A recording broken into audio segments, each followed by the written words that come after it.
HUD has his fancy Royals Charities golf shirt Believe on it. tonight. I love it. It looks good on you. Well, thank you, bud. I'm happy to be here for this night, too, to raise some funds. Folks, get out the credit cards. Let's go.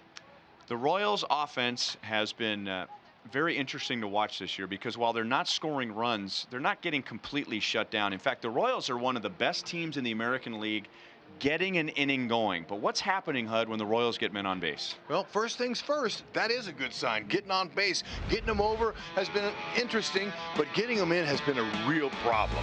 But with the White Sox coming to town, those woes could be over. Look at that graphic on the far right with Riss and their pitching. Could be the answer to our problems. And another answer to the Royals' problem would be good pitching tonight. The White Sox are struggling on offense. And Jacob Junis gets the ball for game 1 of the series.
For 16 consecutive scoreless innings. And now in his last start, he went 8 against the Tigers. He gave up 2 runs, 4 strikeouts. He was very pitch efficient. The Tigers only had their leadoff man on 1 time. Junis only threw 106 pitches in that game. The Royals are 14-6 when Jacob Junis makes a start.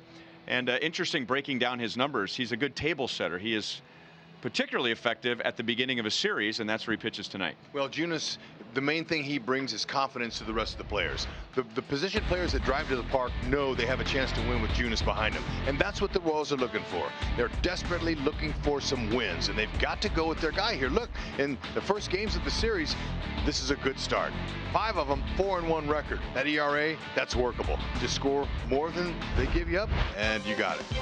Royals Charities broadcast auction tonight. When we come back, we'll go live to the Royals Hall of Fame and look at some of the items up for bid tonight.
broadcast auction. What are some of the unique items this year? Well, I say it every year that we get better and better, but this year I really mean it, because we've really focused on the 50th season, guys, of Royals baseball and taken advantage of some people who are going to be here, including, well, George Brett is the dinner that we auction off every year is always a big deal. In fact, it's off to a $3,000 bid already.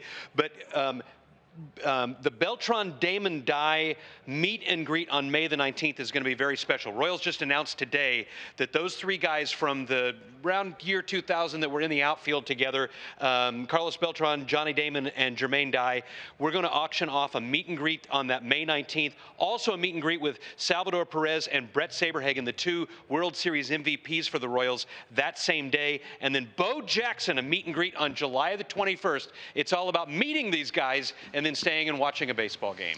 All right, 816-504-4040. Thank you, Toby. We'll check in with you during the game tonight.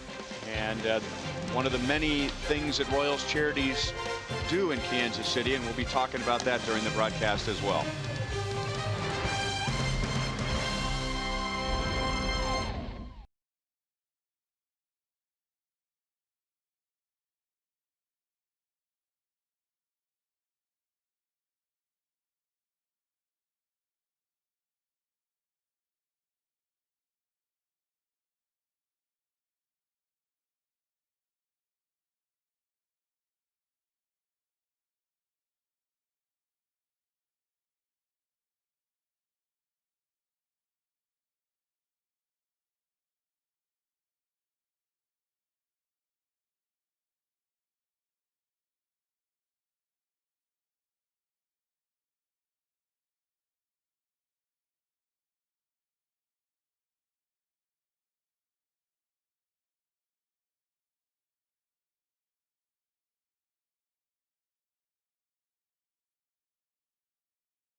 Four years overall. Find yours at your Kansas City area Chevy dealers. The White Sox were here in Kansas City to begin the regular season, and they took both games, including beating the Royals 14-7 on opening day, but the Sox have lost 16 of their last 19. The first of 5 is coming up next.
It is windy. The wind is out of the northwest, so blowing out toward right. That'll help any ball hit in the air to right field and right center. Chicago White Sox, they have similar problems to the Royals. They're having a tough time scoring some runs. They're having trouble driving in runs with runners in scoring position, and they have one of their bigger bats out of the lineup right now. Aviseo Garcia is out with a hamstring injury, but they didn't seem like that when they were here to begin the regular season. White Sox tied a major league record. They hit 6 home runs on opening day, including 3 from Matt Davidson. And tonight, Hud, they'll face Jacob Junis for the first time. Jacob has not faced the Sox yet. Well, that's good for Junis, bad for the Sox, because if he's on his game at all, he'll be tough to hit. Fantastic action on his fastball, 2-seam run, has a little bit of sink down. Excellent slider. That slider has been a real good pitch for him this year. He throws it 34% of the time. Opponents only hitting 105 off it. Occasional curve and changeup. Junis likes to throw strikes, and he likes to keep the ball down and use his defense. Probably the best asset of his is his tempo. He really likes to get the ball and throw it, sometimes 10 seconds in between pitches. That's a good thing. Our forward around the horn Royals defense will highlight Lucas Duda over there. Before the game, I was watching Lucas take infield practice, and I watched his play last night and a few other games. Fabulous. His footwork is unbelievable. Moose is Moose. He's definitely loose, both defensively and offensively. He's been a force. Good thing the Royals signed him. He's been their best player, no question. There's Jerry Lane, the crew chief. This is his 30th season as a big league umpire. And Hud, you have referenced Fernando Valenzuela no hitting the St. Louis Cardinals. He was a home plate umpire for that game. Jerry Lane was giving Fernando a foot on the outside corner with that screwball Fernando, and I give him a hard time every time I see him. Jerry, shake yourself. You were in love with Fernando. So were a lot of fans no back doubt. in those days. So if you've never faced Jacob Junis before, and you're Rick Renteria and you're trying to put a lineup together, you're faced with this. Do you stack with righties or lefties? Well, Jacob is one of 4 major league starters where the opponent batting average against lefties and righties are both lower than 165. So far, so good. Look at that. Boy, that's some paint on the first pitch. He's very cool and calm. The word used by Ned Yost was poise. Belted into the corner and into the Royals bullpen.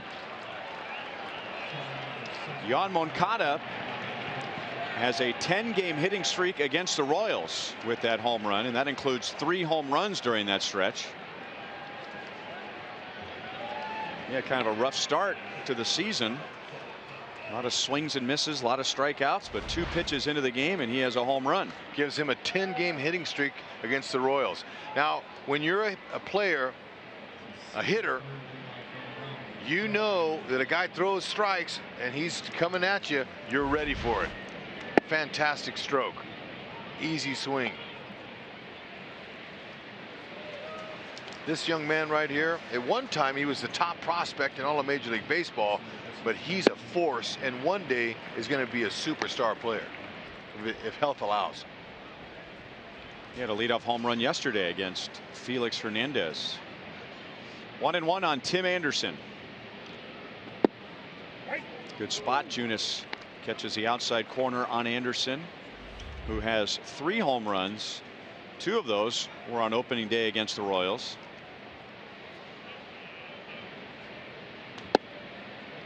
Little bit inside. 2 balls and 2 strikes. And here's another White Sox hitter who has a hitting streak of note against the Royals. Our Kubota Power Stats, 12 in a row. Soler takes charge, runs through a little sliver of sunshine up the right field line, and Anderson is out number 1.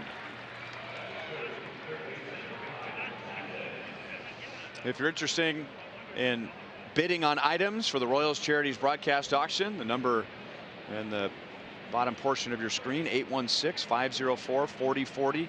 And then at the very bottom, in the center of the screen, we'll have updates on current bids for the different baseball experiences donated by the Royals. Ball one on Yolmer Sanchez. This is a great night. One of the best nights of the year. Whenever we can have a part of it and raise charity in game, that's special. It doesn't happen in Major League Baseball very much.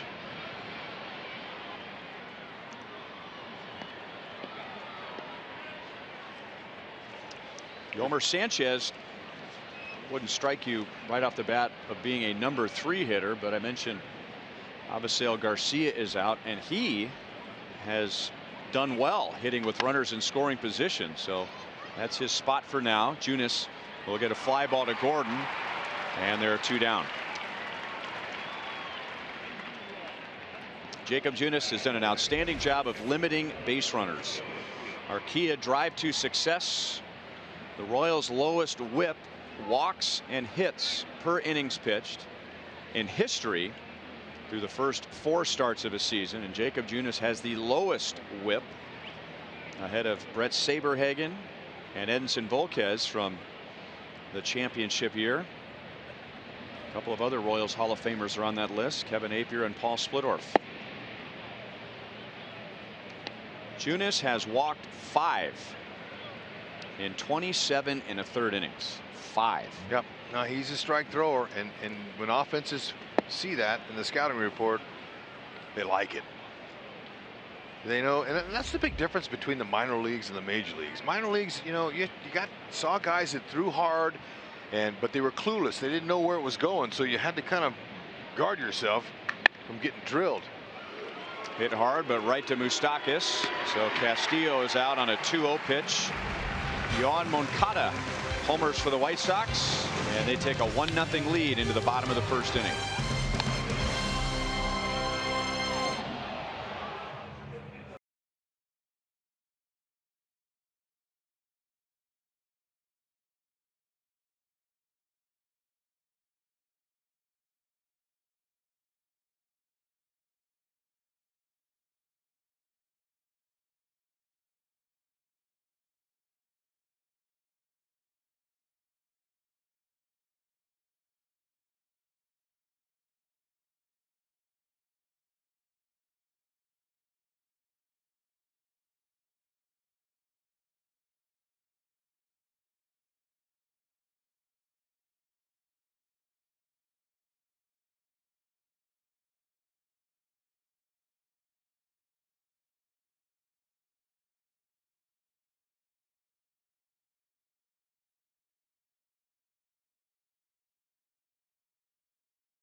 And will lead off.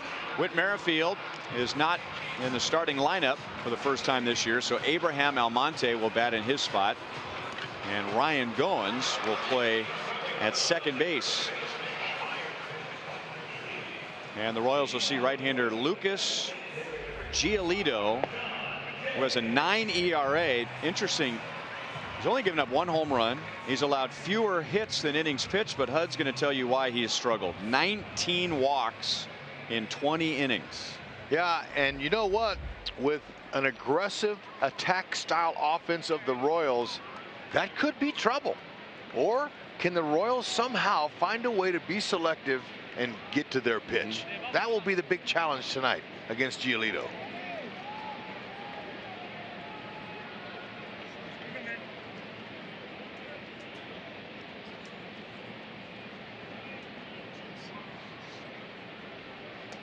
John Jay takes up and away, ball one.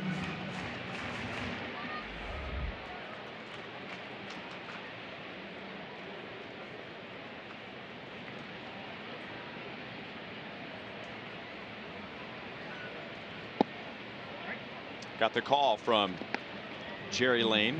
We thought last night that the strike zone was a bit tight, and members of the Royals felt that way listening to the post-game interviews. Right now it looks like Jerry Lane has a little more of a pitcher's strike zone.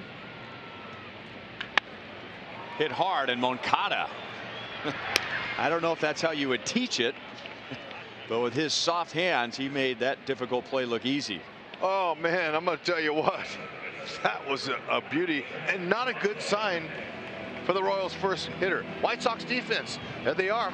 Sanchez, I got Anderson at shortstop. Moncada, that guy right there, he's a beast. He just picked that ball. Thompson in right, a new acquisition, but he's been with the White Sox before. Ingles in center field, he has no trouble handling the big spacious K out there. He's a good fielder.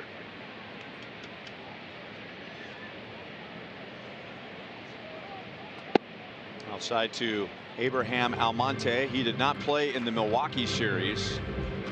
He had an outstanding road trip.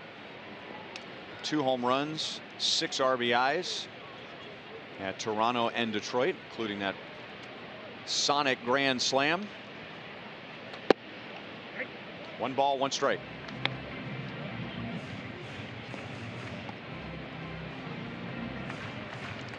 Well, if you're that man right there, you're going to keep your head up, because he's hit the ball on the nose now 3 or 4 times in the last 2 nights.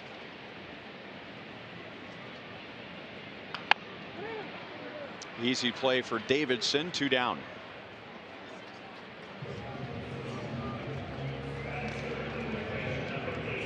And now Mike Moustakas, our AARP take on today. White Sox spent a lot of time, I'm sure, on Mike Moustakas in the pregame meetings. Number 1, he's having a very good year, and number 2, he has more home runs and RBIs against the White Sox than any other team.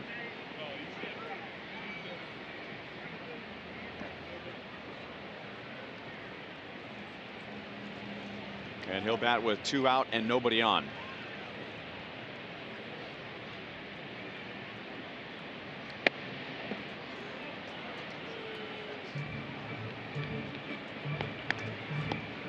Giolito, with all of his struggles throwing strikes, and in particular in his last 3 starts.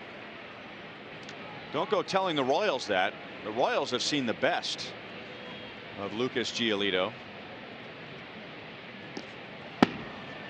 1 ball and 1 strike. Mike Moustakas is just 1 for 8 against Giolito.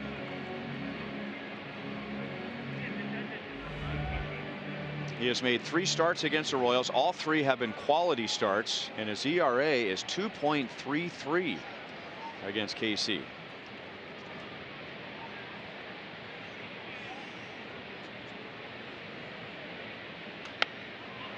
One and 2.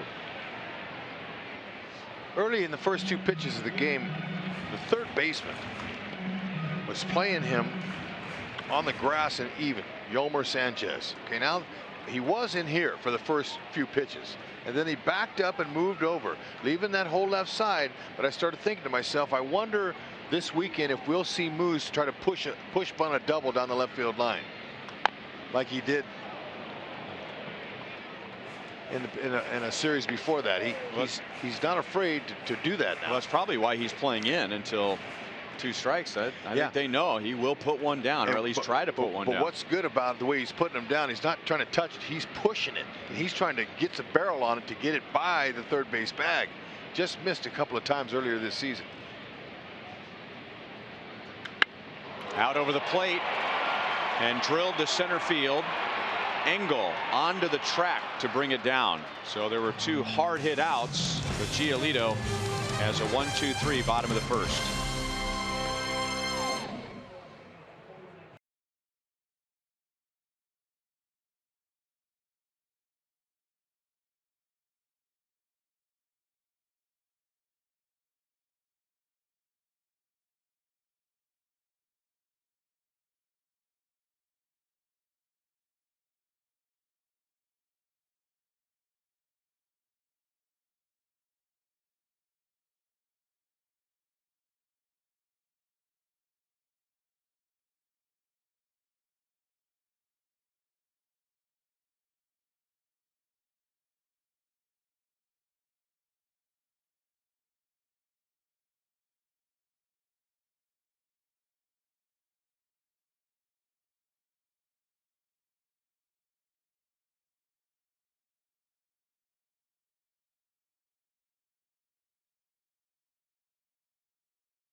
history, and you have a chance to have dinner with George Brett at the Capitol Grill, a mutually agreed upon date, private dinner and drinks, and also a ride to and from dinner.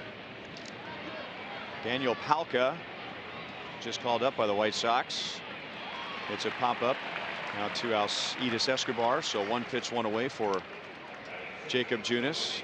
Let's go out to Toby in the Royals Hall of Fame. Appropriate place when we're talking about George, and you and I have had the good fortune over the years of getting a chance to spend time with George, and you can ask George just about anything, can't you? Yeah, we've had an opportunity during the Royals caravans over the years, and just you know, what did you think about when Whitey Herzog did this and this, and he goes on for a good long time, and you hang on every word. So George Brett, it's a dinner that has reached up to $3,000. Big thanks. We're putting the first initial in the last name, so M. Storer has bid $3,000. It's a George Brett dinner at the Capitol Grill, and George always invites some friends. He sometimes doesn't tell us who's going to be there until you arrive, but it's always somebody that's affiliated with baseball and that can keep up with his stories. This is a leading contender tonight in the broadcast auction.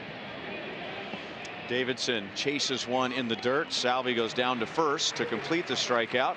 That's Junis's first strikeout, and 2 down. George is such a good storyteller that I've heard him tell the same story 10 times maybe, and it's never boring. Yeah, I mean, it's just, I mean, I know the punchline's coming, I know, and he just has a way, as Toby said, just kind of drawing you into it, like you feel like you were there when he's telling that story. And gosh, going back to when he first got called up and the early success of the Royals and the heartbreak against the Yankees and then beating the Yankees and his big home run against Goose Gossage, the Pine Tar game. He has great recollections of that. 3,000 hits. Yep, he's so animated. Maybe you and I should go in on that. He's so animated. It's fun. And you know, 7 years ago when we got here, he invited Jennifer and I to the Capitol Grill with him and his family, and we got to do it and didn't have to pay for it. And it was one of the greatest dinners I've had here in Kansas City. Just to see his family and how nice he was with us and just wanted to welcome us to the city. It was a dinner I'll never forget. Fans, it's worth every penny. Not just his stories, but how great the restaurant is and the food. And they'll come pick you up. They'll bring you back home. Oh, that's awesome. I mean, so you can have a really good time if you want to. Yeah, man. Private dinner and drinks for 4. The Capitol Grill with George Brett and his baseball friends. Junis has set down the last 6, and he strikes out 2 in the 2nd inning.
1999 American League Rookie of the Year. Jermaine Dye. Royals got him in a trade with the Braves, and he blossomed in his years with the Royals. Johnny Damon, a second-round pick, and went on to win World Series in New York and Boston. And that outfield was part of an offense that set franchise records for runs scored in back-to-back years. And they, with this being the 50th year of Royals baseball, will be returning to Kauffman Stadium. In fact, all those guys have World Series rings. Yeah. Carlos got one. Jermaine Dye got one with these White Sox here, and in 05. Johnny's got a couple. Yeah, no, that right there, to be able to go out with those guys and ask them, each one of them, their experience and what that was like is really cool, because not every player is blessed like that. I can tell you. Out to Tim Anderson. Salvador Perez is out to begin the bottom of the second inning. And so as we go back to Toby in the Royals Hall of Fame, how about a private meet and greet? Well, I'm looking over your shoulder. Now it's a suite with Carlos Beltran, Johnny Damon, and Jermaine Dye. You were talking about it so big that we just changed it from meet and greet to suite. No, we arranged this with our good folks at the Royals for an all-star suite that night, and that holds 20 people. So these three guys are going to come in and have this private meet and greet with the 20 folks. And then you get to stay, of course, and watch the game. You know, the neat thing about this is I've even heard George Brett and Frank White, who are going to be here in Kansas City when they are at the game on May the 19th. And they talked about how they were so excited when the Royals got good again and went to the World Series in 14 and 15 because people stopped talking about 1985. Well, we talked an awful lot about that outfield in around 2000 with these three guys. And I know for a fact, just from working to get them here, that they have very fond memories of the Royals, but also very proud of what has happened over the last couple of years. And it's going to be a kick to have them here. We're up to $6,500. G. Dallin has bidded this up for a all-star game suite with Beltran, Damon, and Dye. This takes place on May the 19th. That's non-negotiable because that's when they're here, and we'd love to have you keep bidding that up, guys. Hey, Toby, you know what's great to be a part of it, and one of the reasons I was so excited to be here today, to be a part of this, the areas of support the Royals charities are for children, education, youth baseball, softball, and military families. It doesn't get any better than that. It doesn't. I mean, people ask me all the time, what's the best part of your job? And it really is taking the resources of a Major League Baseball team and the generosity of the Glass family and making lives better for people. I mean, I've said it 1,000 times, but this is the only Major League ballpark between here and St. Louis and Denver, Dallas and Minneapolis, and we've got Major League Baseball players here that do great things in the community. And to see kids' eyes light up who might not otherwise get to see a baseball game, and then get that close to be able to see down on the field, not to mention all of the financial support that happens because of nights like this, it's something else. All right, going back to 2011, Royals Charities has donated almost $15 million. Hud was talking about those areas of support. Braden's Hope, the calendar for childhood cancer research, and that's a life changer for the players. Toby, you know, every year you guys get players to come out and take pictures with kids who are going through cancer treatment. You know, sadly there are many pictures in that calendar where, you know, that child was not able to recover from their cancer treatment. But man, it always seems like the players are changed when they spend some time with those kids, and Royals Charities does a great job of making a calendar out of that. No, you better believe it. So folks, be generous tonight, and hopefully our ball club will compliment with a W. Let's hope maybe Soler can connect. Be nice to see that. He has hit one home run. He just has 2 ribbies, though. He'd like to add to both of those columns.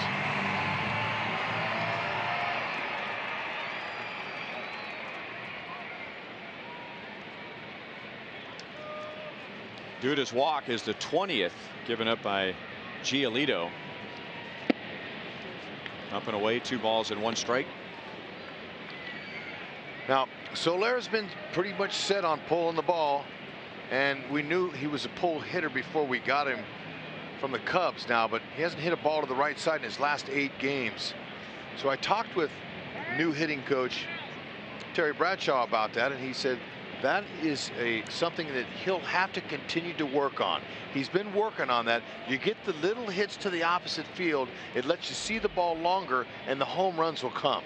The home runs are just a byproduct of a good swing, but if you just keep working that side of the field in batting practice, it'll come to you. But he's got to work at it, he said. Sometimes guys just get up there and try to pull it because that's their brute strength. That's what they want to do, pull the baseball. But if you let the ball travel a little bit, you'll be surprised how much power he has to the opposite field.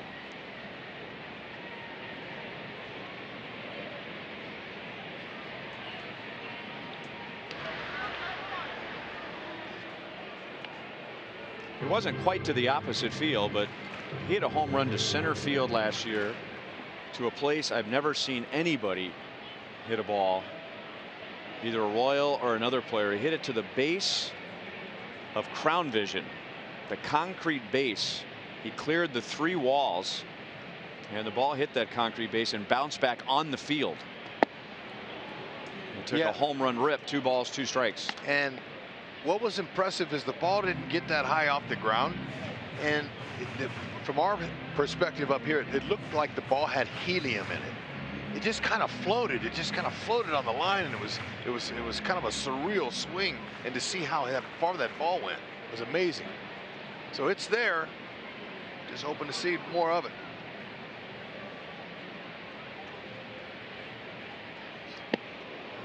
Almost got him on the belt. And another 3-2 count to Soler, who is seeing the 4th most pitches per plate appearance in the American League.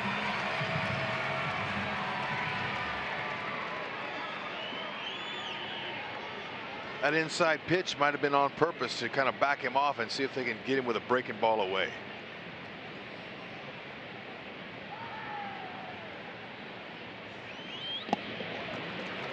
He'll take a walk, and now back-to-back walks with 1 out. Let's go back out to Toby in the Royals Hall of Fame. Toby, there's several very economic ticket packages that are also available. Yeah, let's be honest. I mean, these are great numbers. $6,500 for 1 bid, $7,000 for the Chicago road trip, maybe out of your budget. So we also are offering, as a way to raise money tonight, 4 different discounted ticket packages to upcoming games. 2 of them are in June, on June the 17th and then on June the 19th. June the 17th is a Sunday afternoon game against Houston, and Tuesday, June the 19th against Minnesota. These are $49 for 4 tickets and 2 outfield experience passes. And this is a way that we can raise money without asking you to spend the kind of money that we're talking about with some of the other items. So June the 17th, June the 19th, then Tuesday, July the 24th against Detroit, Sunday, September the 2nd against Baltimore.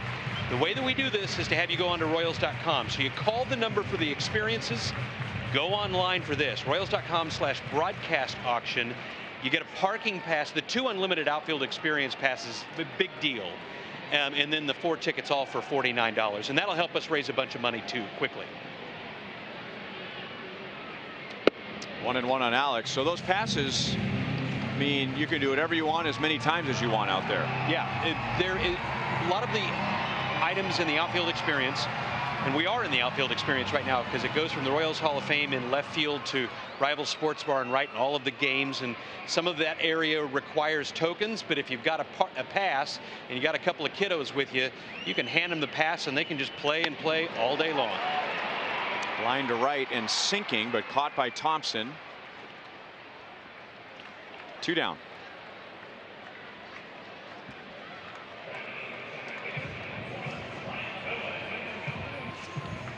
And now Ryan Goins. Now Goins last year with the Blue Jays, he hit .330 with runners in scoring position. He was a clutch hitter for John Gibbons, and we know that that's been an early area of concern for the Royals, hitting with men on, hitting with runners in scoring position, and Goins comes up with Duda and Soler on. You'd hate to waste a couple of walks in this inning. Yep, that's for sure. You want to make them pay for it. And we talked about that in the open of our show today, about someone coming through. shortening up their swing. Alex had a good AB there. I liked it. He shot one down the left field line, foul into his Gordo Nation section, which I'm sure they like that. And then he just topspin one to right field and with some pretty good contact. So if they can get a little fortune going, tie it up.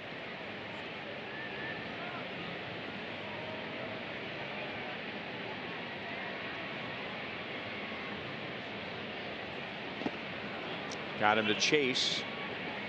0-2.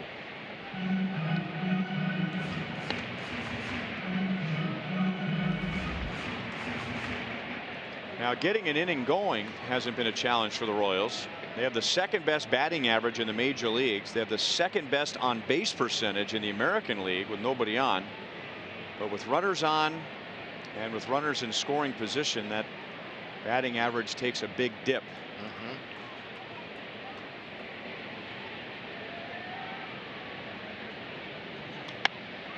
Going shoots it the other way. Garcia is there, and Giolito gets around his 20th and 21st walks of the year.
He was the talk in spring training. One of the top prospects in all of baseball. He did not break camp with the Braves, but called up recently. That's his first home run. And that was not a cheapie. That was a great swing. Man. I was listening to his manager talk about not his bat, but his legs. He talked about how this kid's going to carry us on his legs for a long time to come. 0-2 on Trace Thompson. Maybe you read the story written by Maria Torres at the Kansas City Star. Acuna and Alcides Escobar are cousins. Wow.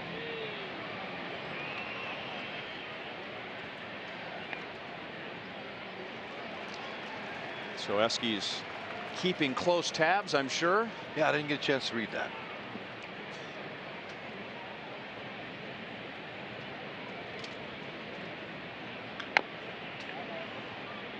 Oh, 2 on Trace Thompson. We saw his big league debut 3 years ago. Got his first big league hit against the Royals, an infield single against Edinson Volquez, and then the odyssey began. He was traded to the Dodgers, then he went to the Yankees, and he spent some time with the A's, and now traded back to Chicago. So when they say what, life goes full circle, well, sometimes it takes a lifetime to go full circle, but for Thompson it's been just 3 years for life to come full circle. Yeah, and you know, those are things that a player can't control. So what's impressive about that is that he's on his way back through again. And it tells me the fact the White Sox got him is he's got to go on that. Junis rocking and rolling there, punching out his third.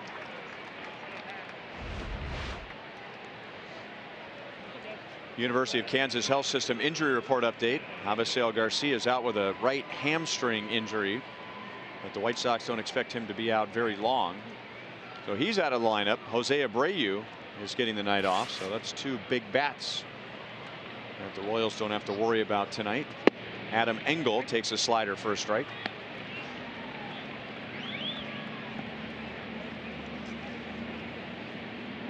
So what I was saying about Trace Thompson is the fact that he's back with the White Sox tells me he didn't burn a bridge when they traded him the first time. He didn't have any choice words that were negative towards his boss when they told him the news. Some guys get upset and they don't think, they say some things that don't endear them to the organization, and they'll never have him back. But that's the important thing about a player. When you get the news, you say thank you for the uniform, thank you for my opportunity, and move on.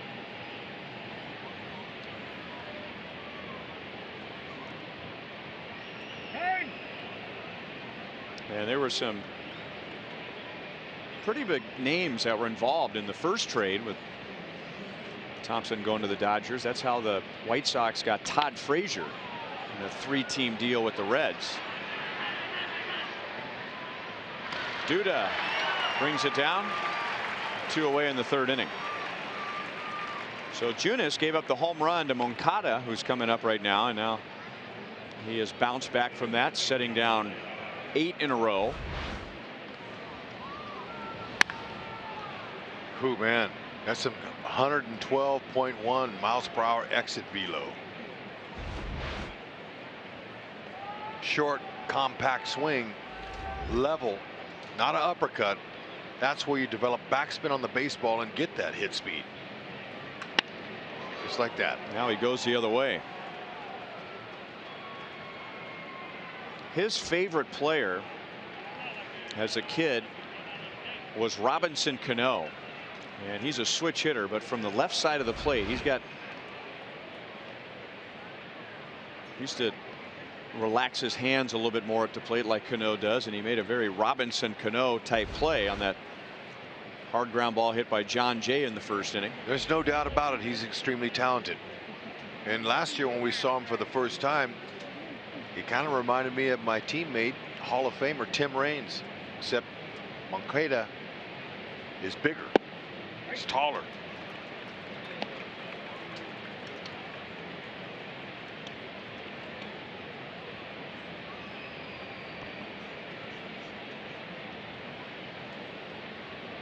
And now Anderson with a runner at first, 2 down. He flied out to right field his first time up. The Royals need to be aware of the White Sox running game. Time for Lowe's whole team together. The White Sox lead the American League in stolen bases. Only the Nationals have more. The last time the White Sox led the American League in stolen bases for a full season was 1966. Wow.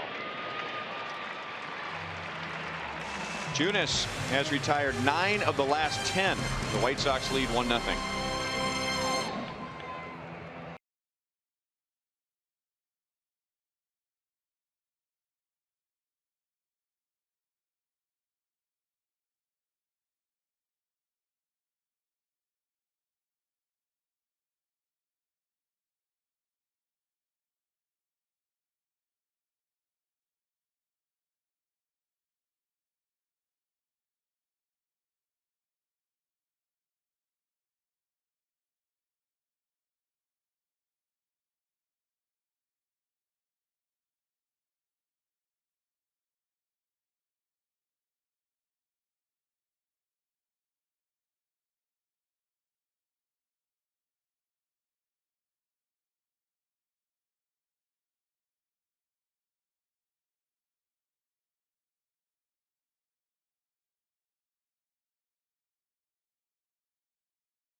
and an elite multi-sport athlete who competes in BMX and figure skating.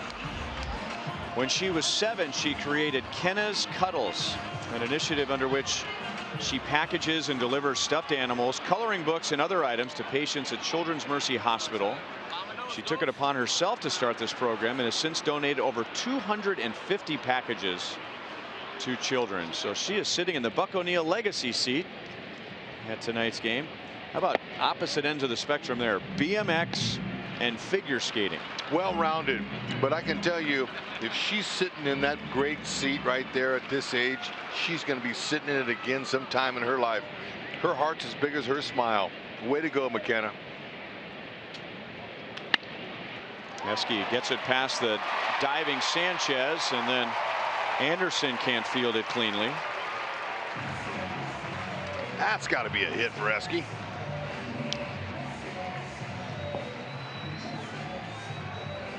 It is not. It is an error on Anderson. Wow. Now, he's got good range, and just because he kicked it, it looked bad, but that's a tough release and throw on a guy who runs just right at average, maybe slightly above his Escobar. That is his 5th error after leading the major leagues in errors last year. So leadoff man on. First time the Royals have done that. And here's John Jay.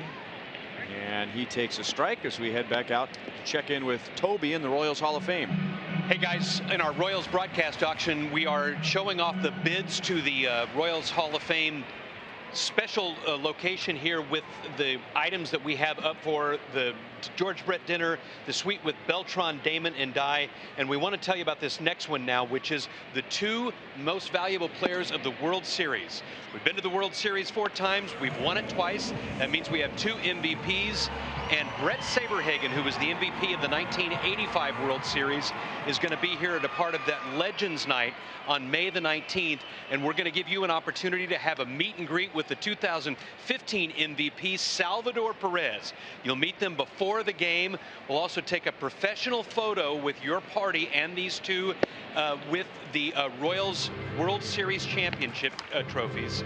And then we'll let you sit in the Diamond Club. So Diamond Club seats to watch the game, and before that, meet the 2 World Series MVPs, get a professional photo with the trophy. That's one of our items on the broadcast auction tonight. Wow. That's pretty cool. Both the trophies. Gotta love that. Boy, if you're a lifetime Royals fan, wouldn't you like to have that moment and think about where your money's going?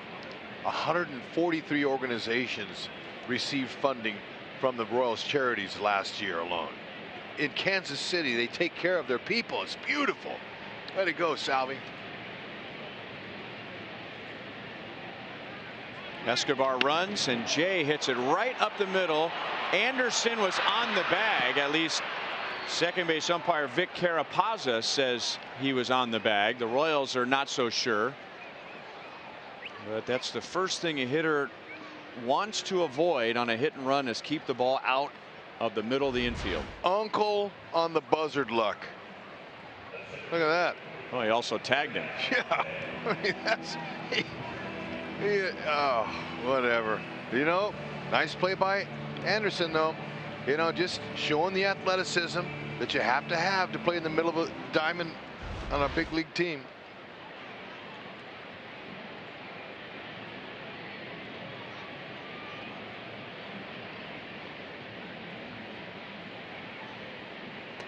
I wouldn't call the error against Escobar a routine play, but you see a little bit of the raw nature of Tim Anderson. He makes an error on one play and then makes a play that very few shortstops can make on the very next play. Yeah, no, I'm not surprised if they change that call later, but you know what? I'm not the official scorer.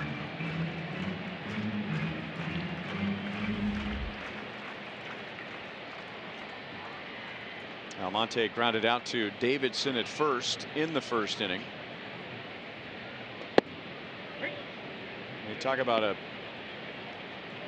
talented player becoming a good player. And I'm talking about defense. A lot of time it's the attention to detail, making the routine plays, not losing their concentration on the routine plays.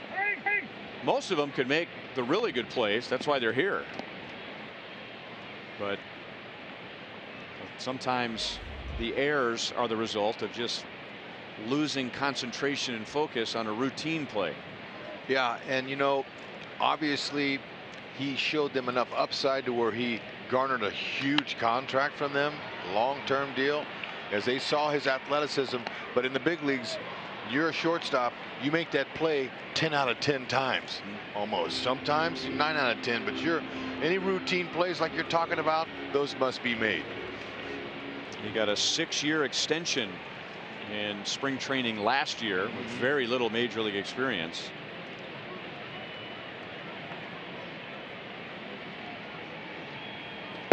Remember years ago, we're talking about Damon, Beltran, and Dye. Ray Sanchez was the shortstop during that time. Ray Sanchez was a very underrated shortstop.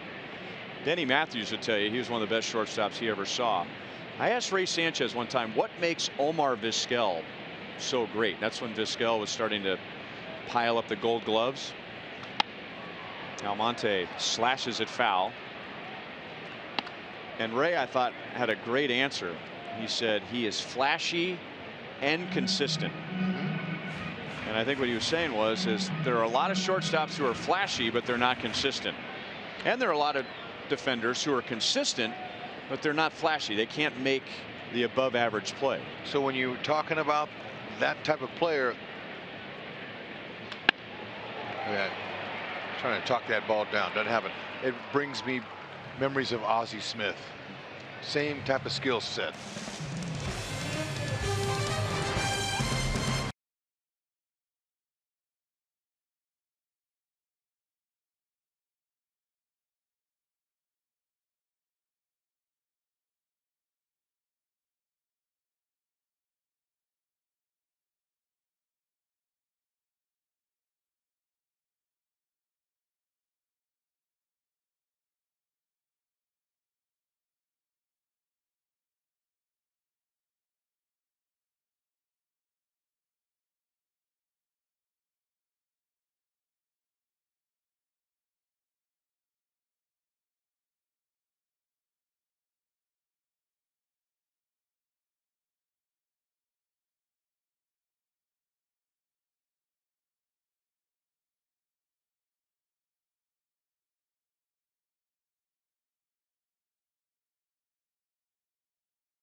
Players in Royals history. That's a home run in the All-Star game in the first inning against Rick Russell. He was the All-Star game MVP that year.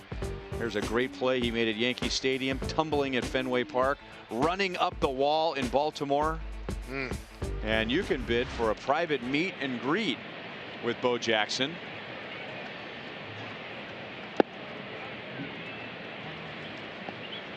That's coming up on July 21st. Fantastic, folks. He's got some excellent stories himself. He'll tell you football stories of his Auburn experience. The fact that, you know, they wanted him to go to Alabama. He says, I'm not going to Alabama. Great stories of his amateur career, his pro career, two-sport star, Bo knows his philanthropical adventures he's doing now, all these things that he does for people. He rides his bike for charity. There's so many interesting stories that he'll tell you during this time. You'll love it.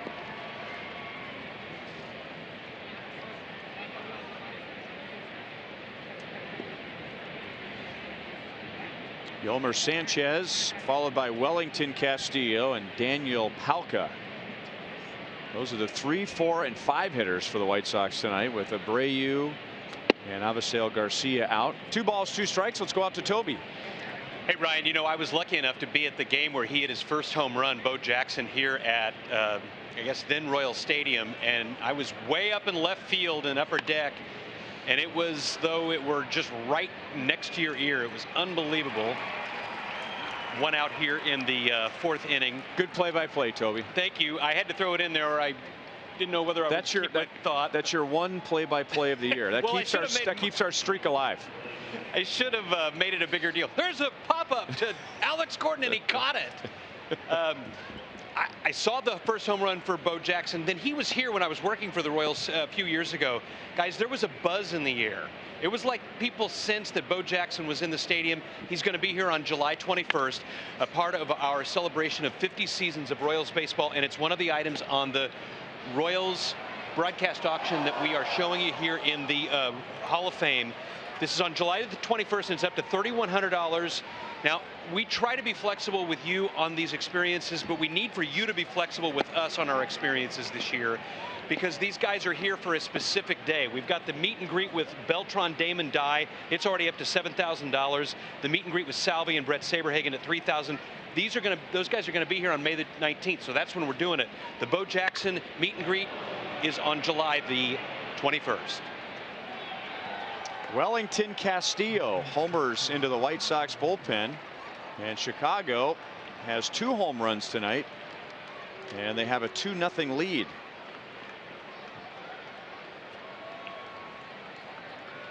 Those are home runs number 4 and 5 allowed by Jacob Junis this year. Let's check out our Missouri Lottery replay. It was a breaking ball that hung. See how he's on the side of the ball like that. Hitter can read that, especially if it's belt high and over the plate. Good swing. Caught it just right.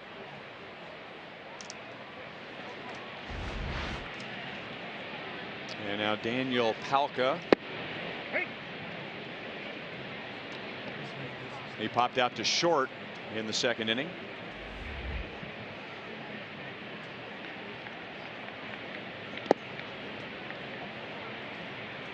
Two balls and no strikes.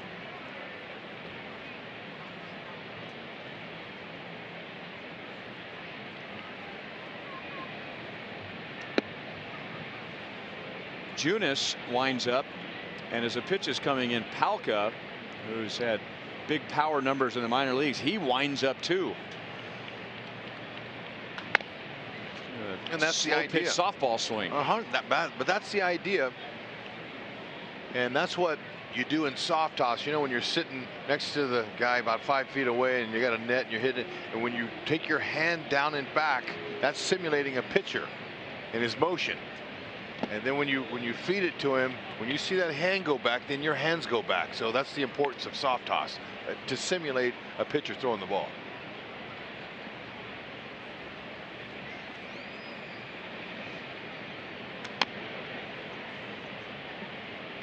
While we're talking Bo Jackson, let's get to our sprint trivia question. With tonight being the NFL draft, name the last player to appear in both the NFL and Major League Baseball. The last player. The most recent player.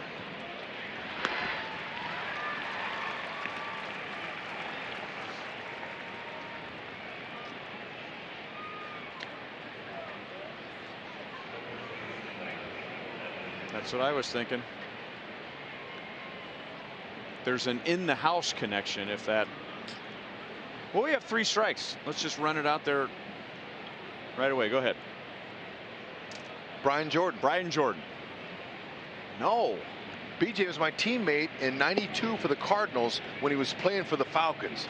And Ozzie and all of us guys were trying to talk him into playing baseball full time. He finally listened to us, and he went on and had a nice career in baseball. Davidson hits a line drive into the corner, and that is his 4th home run at Kauffman Stadium this year.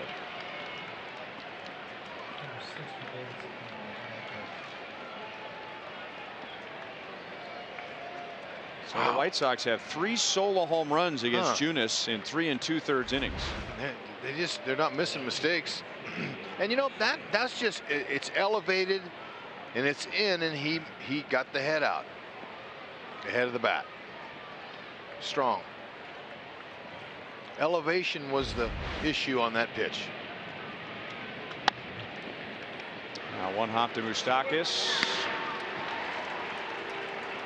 So Moncada in the first, Castillo and Davidson in the fourth have all hit home runs, and the White Sox lead 3-0.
Dodge Spring Sales event today and become the newest member of the Brotherhood of Muscle.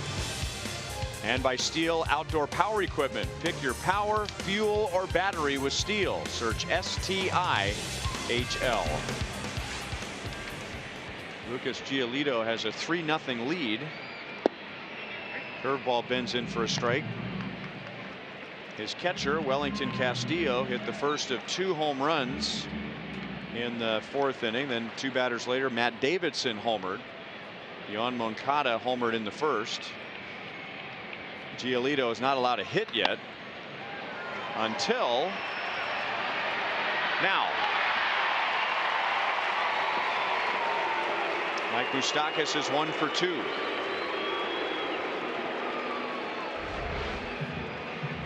Moose guiding the ball up the middle, but doing a nice job of getting that run all the way down the line. 6th infield hit for Moose. Wow. Telling you, he's running better now. He's not going to burn it. He's not a burning base runner, but he's running a lot better than he has in the past. He's healthy, feels good. 6th infield hits, amazing. He'll take it. He had 10 all of last year. Right. But we saw him in spring training when we did a few baseball games there, and I noticed him right away running the bases. I could tell he was in a different gear. So I asked him about that, and he said, "You know what's amazing what you can do when your knee feels good, when you have good health." I said, "Yeah, that's right." So a lot of these players play injured. They play hurt. Salvi got a pitch out over the plate. He hits it up into the twilight. Davidson didn't see it for a moment, but he gets Salvi for the first out. And that'll bring up Lucas Duda with Moustakas at first base.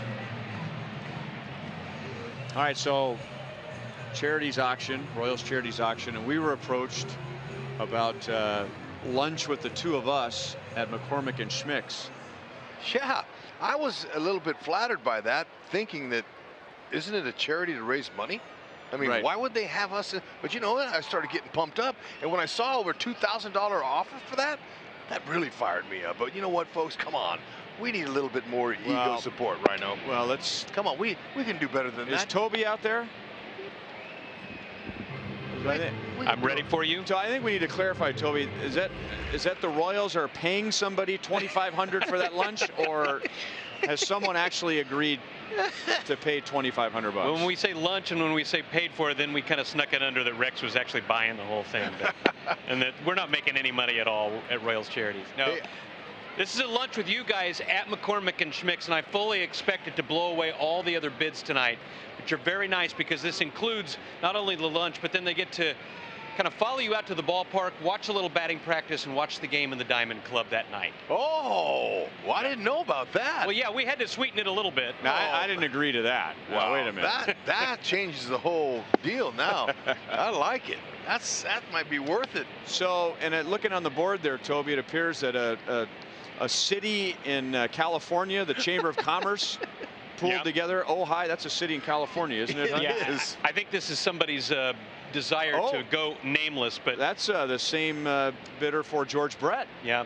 Oh, and keep in mind that he's leading you by a little bit. He's at 7,000, and then the Rex and Ryan Lunch are at 2,500. But it all goes into the same pot to help Royals Charities. You guys are very nice to do this, and I think that this is going to go up. I think that the Rex and Ryan Lunch at McCormick and Schmick's on the plaza, followed by batting practice and the game that night in the Diamond Club, is going to be a big winner here on the broadcast auction. Toby, by the looks of that, sounds like Ojai, he's hungry. Yeah, he wants to eat with somebody. Right.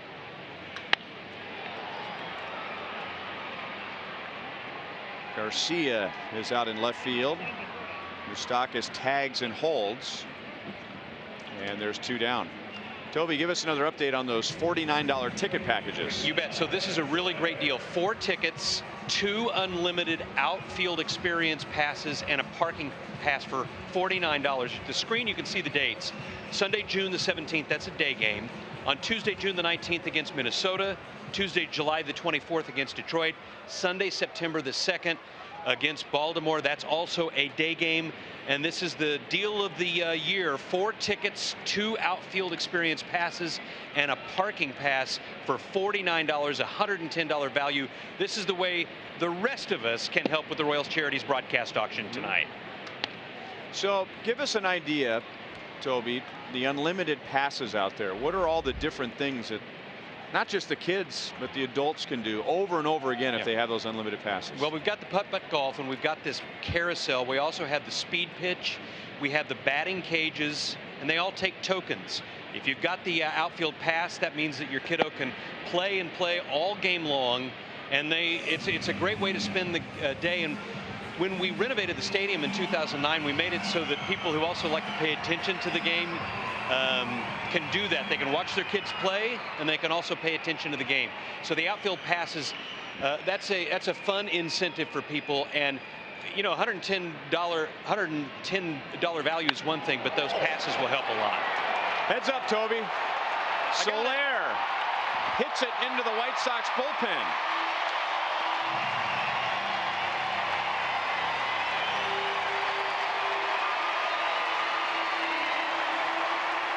That is his second, and it makes it a 3-2 game.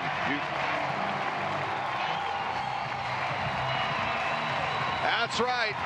Now, we got to believe he has some further distance in his home runs he's going to hit this season.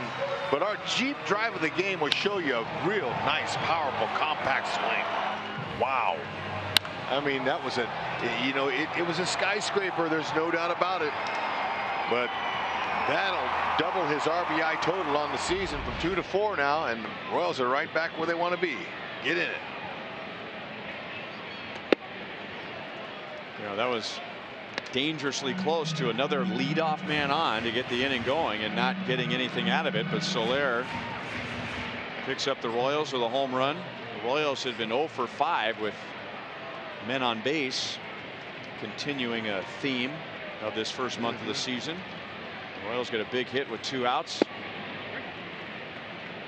It is 1-1 on Alex. He lined out to right field in the second inning.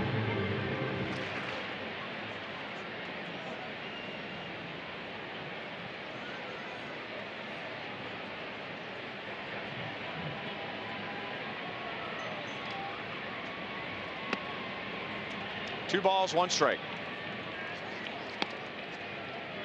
Showed you Giolito. His problems this year have been with walks, not the long ball. That's only the 2nd home run he's given up in almost 24 innings. He walked 2 with 1 out in the 2nd inning, but pitched out of that and worked around an error in the 3rd. 2-2 on Alex.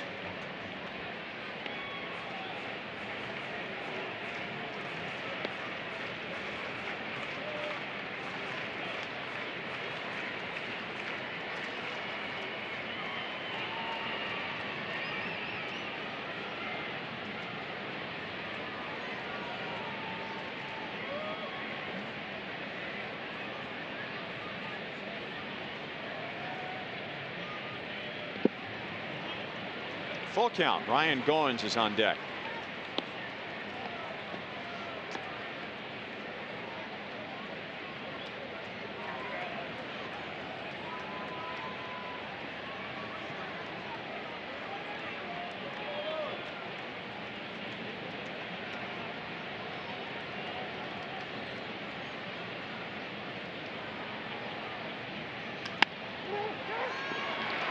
Past the first baseman Davidson, and now he has to clear the area, and Moncada connects with Giolito. So 4-1 for the final out. Jorge Soler hits his 2nd home run of the season. It's a 1-run game.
Solo home runs, and Jorge Soler just hit a 2-run home run. A first pitch with Drew Butera, July 6th. You'll get to throw out the first pitch of the game. Drew Butera will catch it. It also includes 4 Diamond Club MVP seats.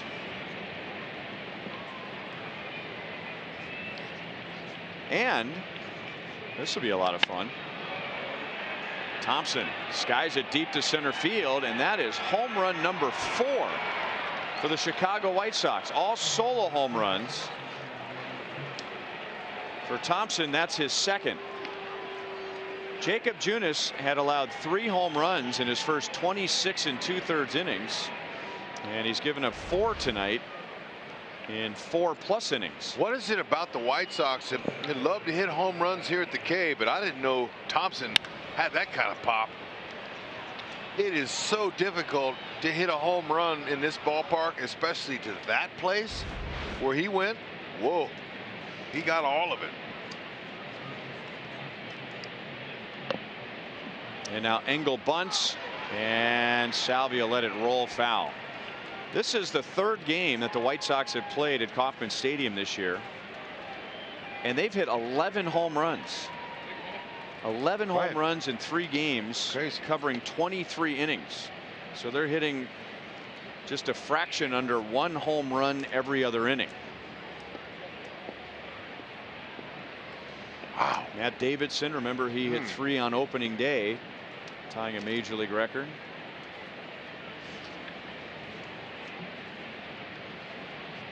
Engel fouled out to Lucas Duda in the 3rd inning. So anyway, getting back to the first pitch to Drew Butera, there's also an opportunity for 3 to run in the hot dog race. You'll get 4 batting practice passes, a parking pass, and the 4 Diamond Club tickets.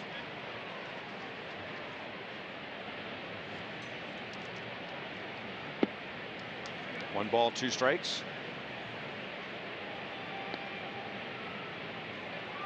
Maybe if you're lucky, you can convince Drew to reenact the final out of the 2015 World Series when you throw to him. He would do it in a heartbeat, especially for the highest bidder. Moustakas turns around, throws it in the dirt, and Duda shows off some soft hands. Even Moustakas has to applaud that effort. One down. Engel can really run. And on a little tweener like that in between fielders, you got to get rid of it. Moose picks it up. Duda looked like a hockey goalie there. Good pickup there. That's a short hop, not an easy pick. Matter of fact, that's a long hop, not a short hop. Those are the more difficult ones to pick. Soft hands. He's been impressing me at first base.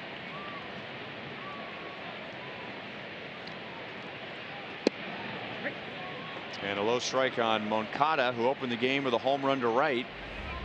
And then in his second at bat, went the other way and singled.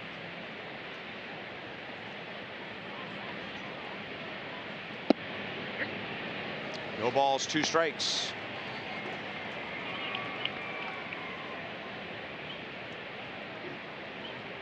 They believe he's going to pull the ball on the ground. He did not swing on appeal to third base umpire Jordan Baker.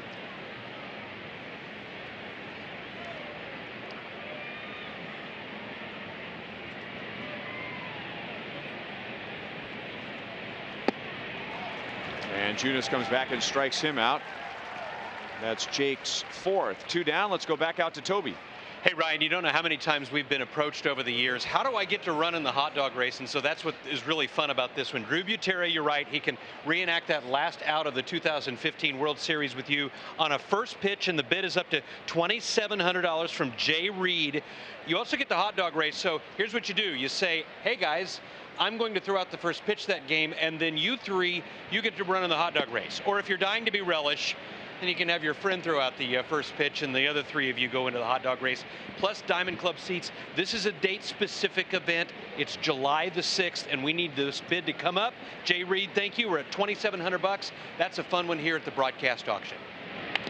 And if you're not familiar with the Diamond Club seats, Toby, I mean, it's like going to a restaurant, right? You don't even have to get out of your seat if you don't want to. You don't need to. The seats are out in front, or you can also hang out in the Diamond Club, which is one section up from what we call the Crown Club. Those seats right there, by the way, those are called the Diamond Club MVP seats. They look like movie theater seats.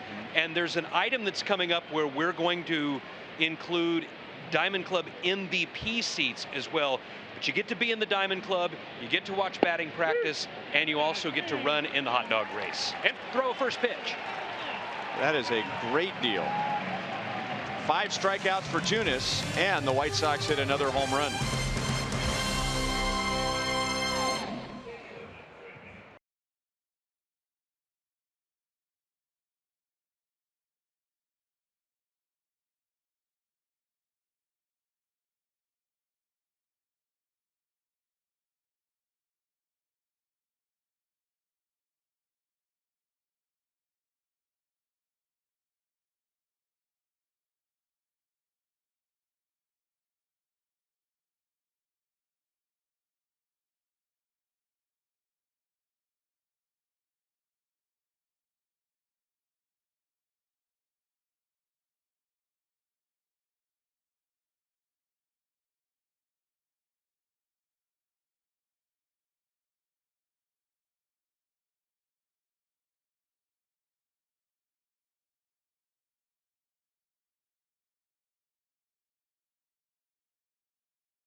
on one of the trips to Chicago this year, you can bid on a great deal to join the Royals in Chicago. And this is a long list of benefits. Ryan Goins will lead off the 5th inning. And it's up and away, ball 1. Okay, so it is July 13th to the 15th. You'll get 4 plane tickets to Chicago, 2 rooms at the team hotel, which is very nice, 4 on-field batting practice passes, 2-0 on Goins. You'll get a tour of Guaranteed Rate Field. I think that's the most recent name. You'll get 4 tickets to the 3 games with the Royals and the White Sox. But the special part of it is that on the way home, you get to fly home on the team charter. Nice. But what really put this package over the top was dinner with Joel Goldberg at the Signature Room. That's on the 95th floor, the 95th floor of the John Hancock building. Voted the best view of the Chicago skyline. Well, that's worth the whole trip. Yep. Joel is a Philadelphia native, but he spent most of his childhood in Chicago, so he can tell you all about the city. Oh, yep. Fantastic. 3 balls and 2 strikes Goldie, on Ryan Goins. I didn't even know that. They elected him for that. We don't even get to go to dinner with Joel on the road. What the heck? Well, first off, I'm just hoping HUD doesn't bid on it because I'd like to hang out with someone else. But I'd be happy to hang out with you too, HUD. I have been up to dinner at the Signature Room, 95th floor, a few times in my life, and it is an absolutely breathtaking view, just like that hit. And the White Sox were playing in. The center fielder Engel was shallow, but HUD was talking about his excellent speed, and he somehow prevented a triple by outrunning that baseball to the warning track, and Goins will have a leadoff double. Great start. 4-seam fastball, straight as a string, right down the middle. Excellent swing. Good head position. Had him played opposite field. Just couldn't. Look at Engel. He's going to outrun the baseball. If it gets to the wall, that's a triple. But he gets to it quickly and gets it in. Nice job, both ends. $10,000 so far, Joel. Well, you notice that one is labeled as Chicago trip and yours is labeled as lunch with Rex and Ryan. Right? So mine's already spelled out pretty good. You get a weekend in Chicago. Wow, 4 plane tickets, Joel. Yeah, and I will say this too, to be able to, and you guys could speak to this, we're very spoiled. I say to people all the time that the travel for the team is set up for the players. All the amenities, the charter flights, the nice hotels, it's set up so that they can focus on one thing, and that's baseball. And we're fortunate enough to get caught in the middle of it. And that is what whoever wins this is going to get. They're going to get that experience of not just the hotel and being on the field, but traveling on that team charter home. It really is a unique experience because it's just not the way most normal people get to travel. You guys can attest to this. We kind of think we're somewhat normal people just caught in the middle of this really cool situation. Great explanation, Joel. No, that was good. Not great, HUD. But guys, that's not even a report. No, I love it. Goldie, you're exactly right, man. We are stuck in the middle of it. What a beautiful thing, too. It's so easy.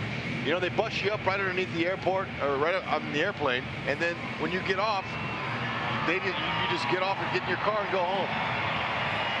No, you don't have to walk through airports.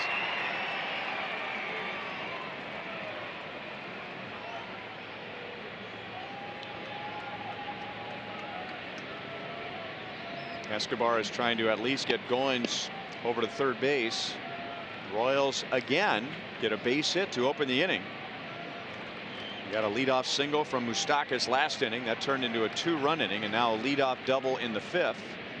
And Escobar does shoot it over to the right side, and Goins is at third with 1 out. Let's go back out to Toby. Hey, Rex. Ryan, Joel, you know, Joel does make a good point. Your guys' names are on that lunch. And you're up to $3,600.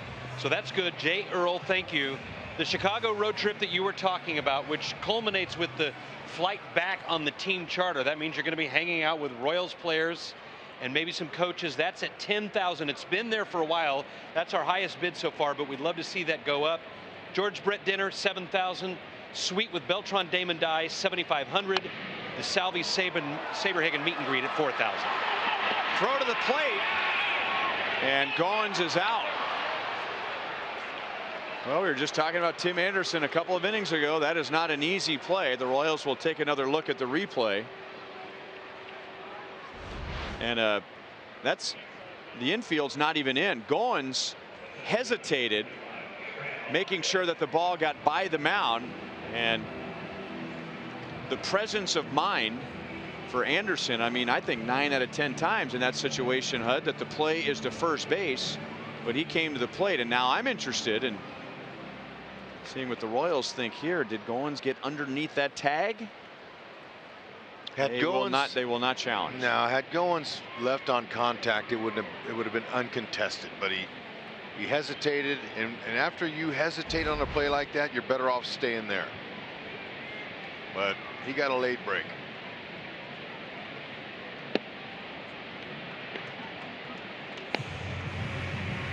Want to know on Almonte. He is grounded out to first, and he is lined to right.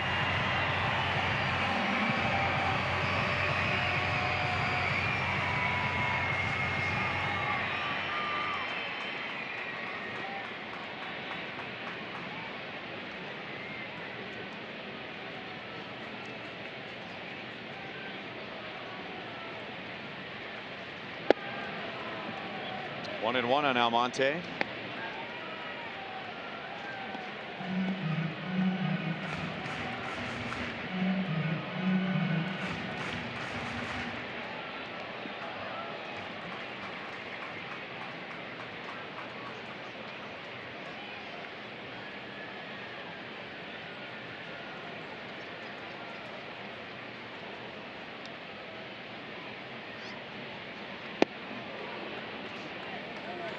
Two and one.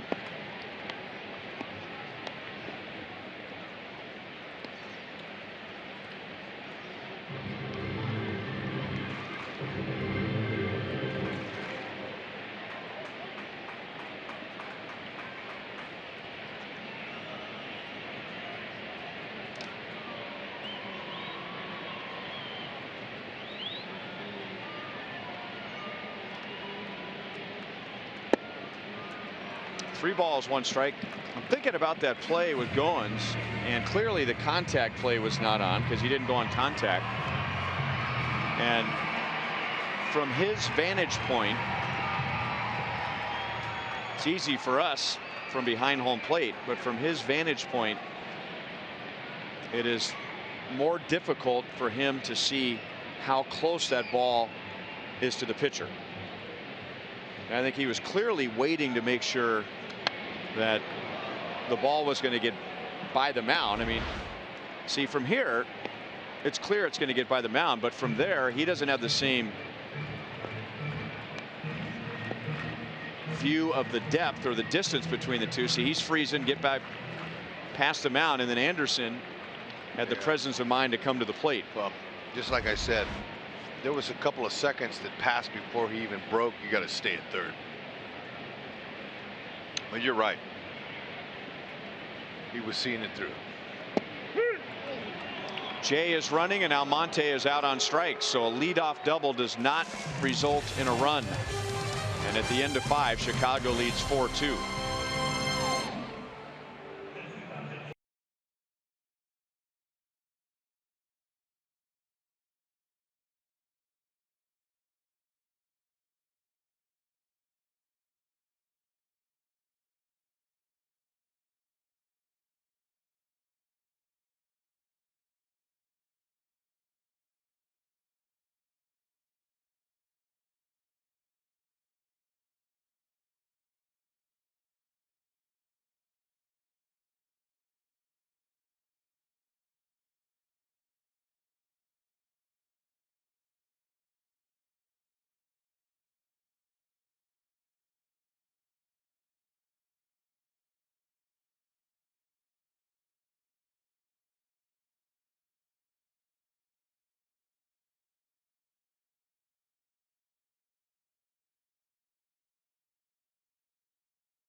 and FM News 104.9 are bringing Topeka's best fans of the K on the Raised Royal Fan Express. That's May 5th, Cinco de Mayo. For more information, go to royals.com/fan express. That's also Joel's and Sam Abramson's 46th birthday, May the 5th. Yeah. Cinco de Mayo. Beautiful. Jacob Junis has allowed 4 solo home runs. Escobar charges, throws, and again, Duda pulls it out of the dirt. Yolmer Sanchez is 0 for 3. Escobar knows he's got to come and get it. Yolmer can get down the line. Got him. Good pickup by Duda. Showing some soft hands again.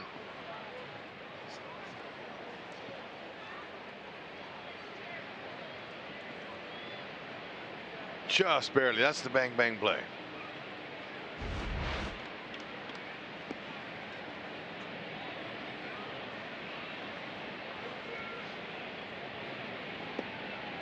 Junis has given up 5 hits in 5 1/3 innings. 4 of those hits are solo home runs, including one by Wellington Castillo. He'll take a strike. That was his 3rd, with 1 out in the 4th inning. Moncada, Davidson, and Thompson have also homered.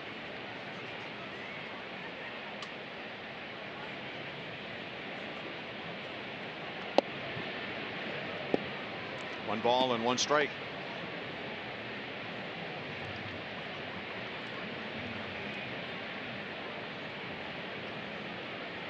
George Brett Dinner's up to $8,500. That's what we're talking about. Toby.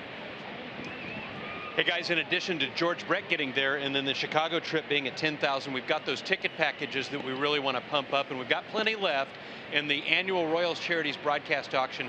This is $49 for 4 tickets, 2 unlimited outfield experience passes for your kids, and then a parking pass to 4 different games coming up in the year.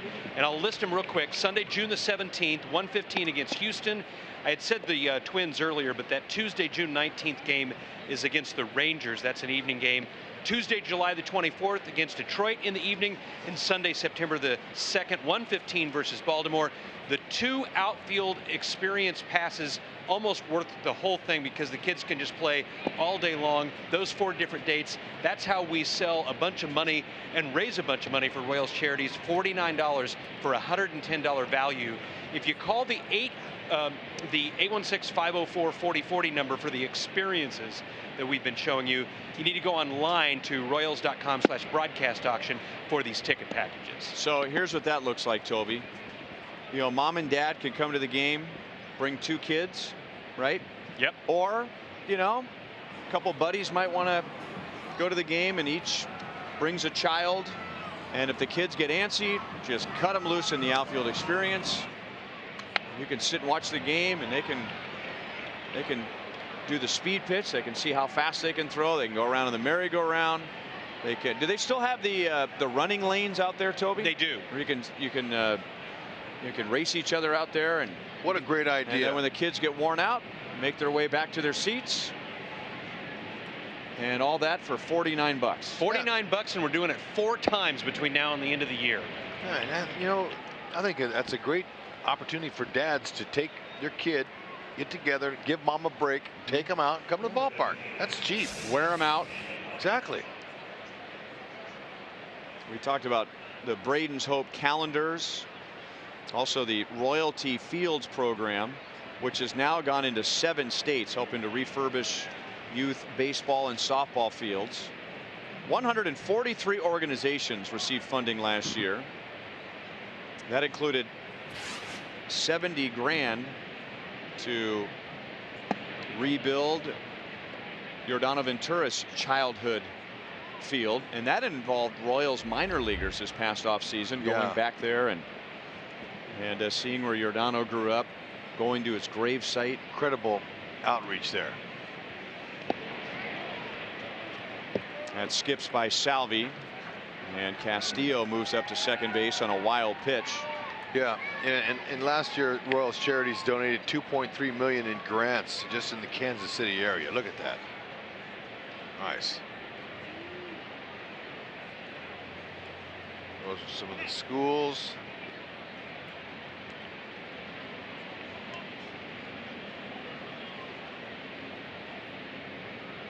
Education, youth baseball, softball, military families.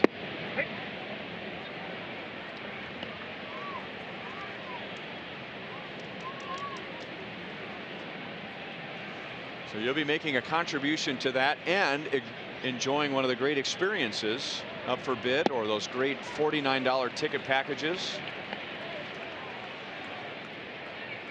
Shoot, get 2 of them. I mean, you could get 2 of those packages for under $100.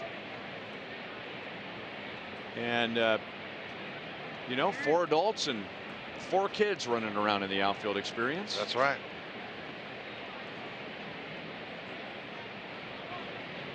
Watching a big league baseball game.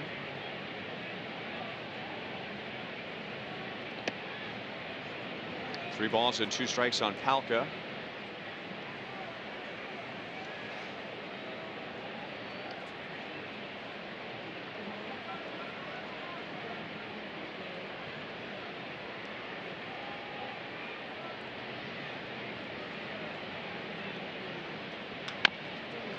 Back to Junis, who makes sure Castillo goes back to second base and throws out Palka.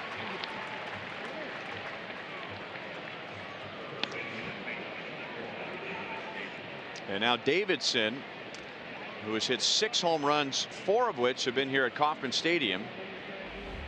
Remember, on opening day, he had 3 home runs here, tying the major league record. It was the 4th time in major league history that a hitter hit 3 on opening day.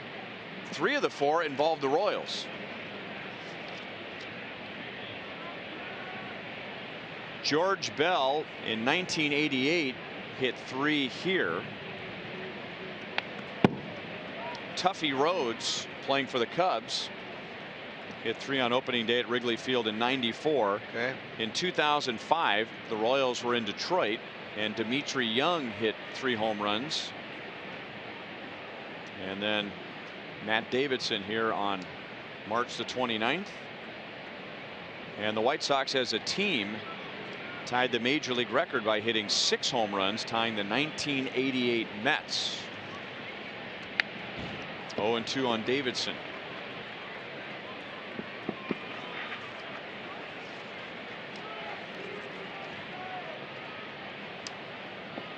They got him pulled over.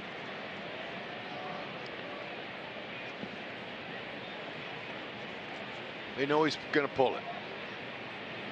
Even 0-2 count.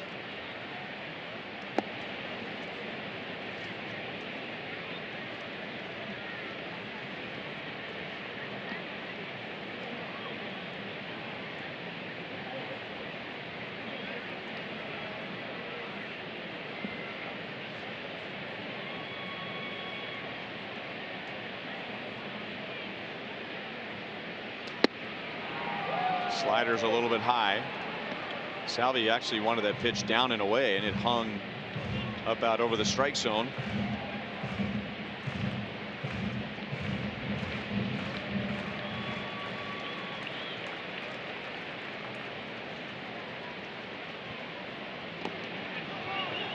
And that gets through Salvi. And Castillo, who went to second on a wild pitch, makes his way to third with 2 down. You know, coming into tonight, the Royals used their defensive overshift 167 times in 342 right-handed batters, and that is the most against a right-handed batter. We've noticed that. We've seen a lot of overshifts this year by the Royals infield, and it's worked for the most part.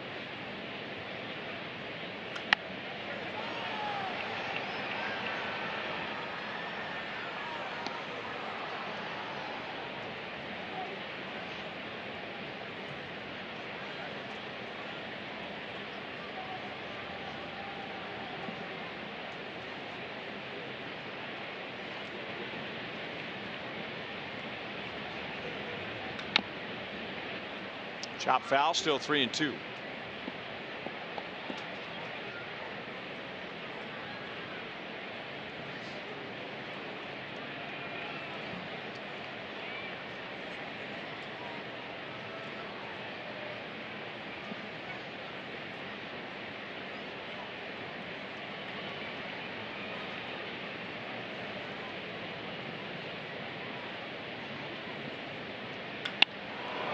Belted left center field and deep, and Matt Davidson has hit 5 home runs in 3 games at Kauffman Stadium this year.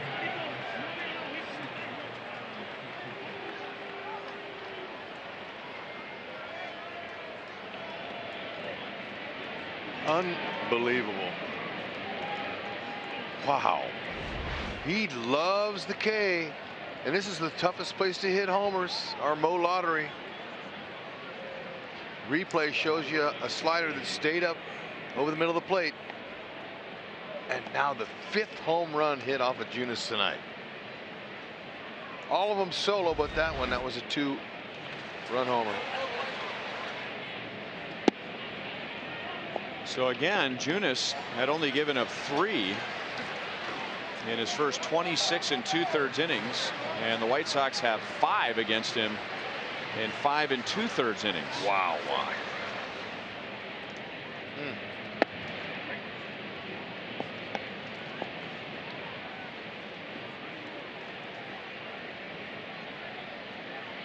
Well, they haven't missed any of the Junis offerings that are right in the middle of the plate tonight.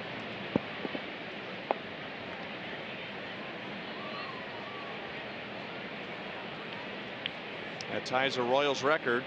Chris Young and Sean O'Sullivan have also given up 5 home runs in 1 game as a Royals pitcher. Brian Flynn, with Junis moving up on 100 pitches, warms up in the Royals bullpen.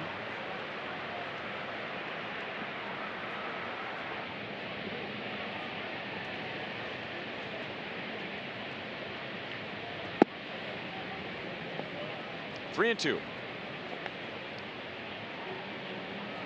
White Sox have hit 12 home runs here at Kauffman Stadium in fewer than 3 full games. What's up with that? No.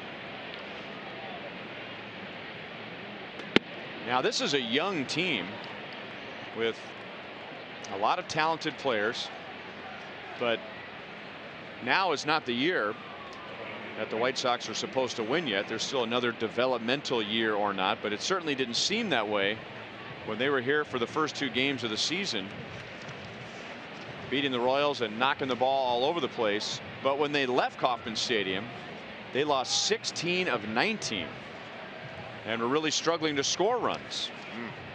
And they just picked up where they left off. And after Junis walks Garcia and he's at 99 pitches, Ned Yost is going to go to Brian Flynn with a runner at first base and 2 down. A Chevy call to the bullpen with the Royals trailing 6-2.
9th in the American League in home runs.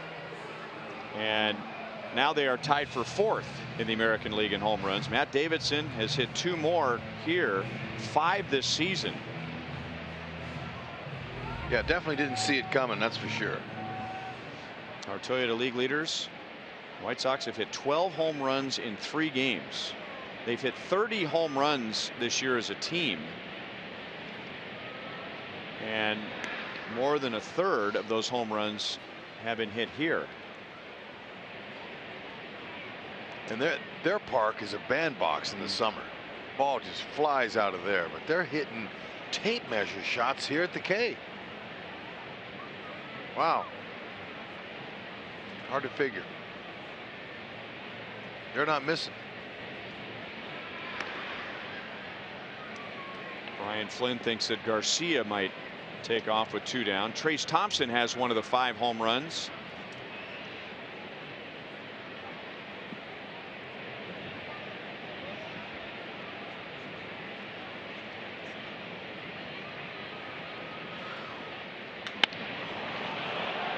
And that's deep into left center field. And Alex is onto the track to make the play. That's a home run in Chicago, by the way. Davidson hits a 2-run shot, and Chicago leads 6-2.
The 6th inning, and it's our Sonic Slam inning. Our contestant is Jennifer Trenchard from beautiful Lee Summit. If the Royals hit a home run out of the park in this inning, Jennifer wins $300. Moustakas goes the other way. He has a 2-hit game and a leadoff double.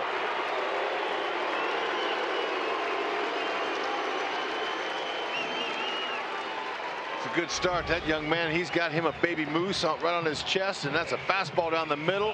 Wait till the ball gets deep towards the catcher's glove, and a perfect swing, nice and level. Beautiful. That's a good start.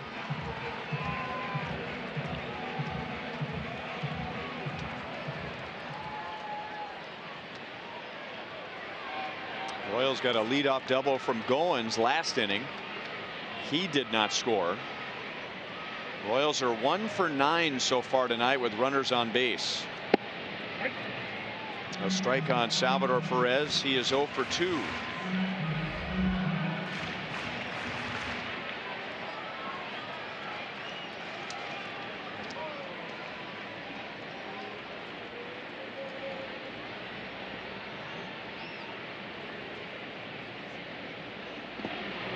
Got him to chase. No balls, 2 strikes. Yeah, that was where Now's where you spread out a little bit. Don't go for the homer. Just kind of see if you can feather something to the right side on a pitch middle away if it's close. But just that mental thought will help you, and you can react to a ball middle in and pull it if you need to, if it's elevated. But see if you can move the runner here. First things first. Got to find a way to get some stuff to generate some hits with runners in scoring position. It's Giolito.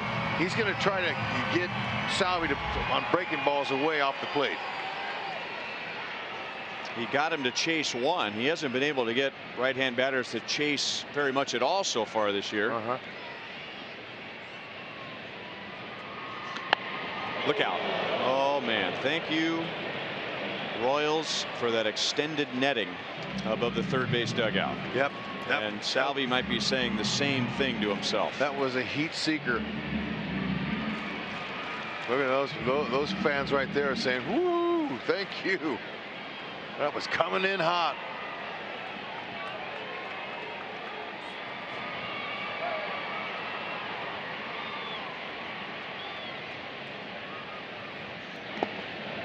Didn't get him to chase. 2 balls, 2 strikes.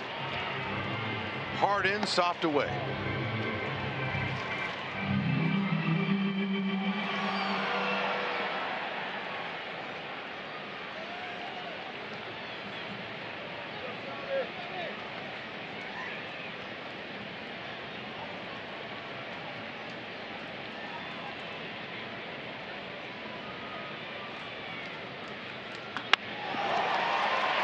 Into left field, Moustakas had to make sure it was going to drop. So first and third with nobody out.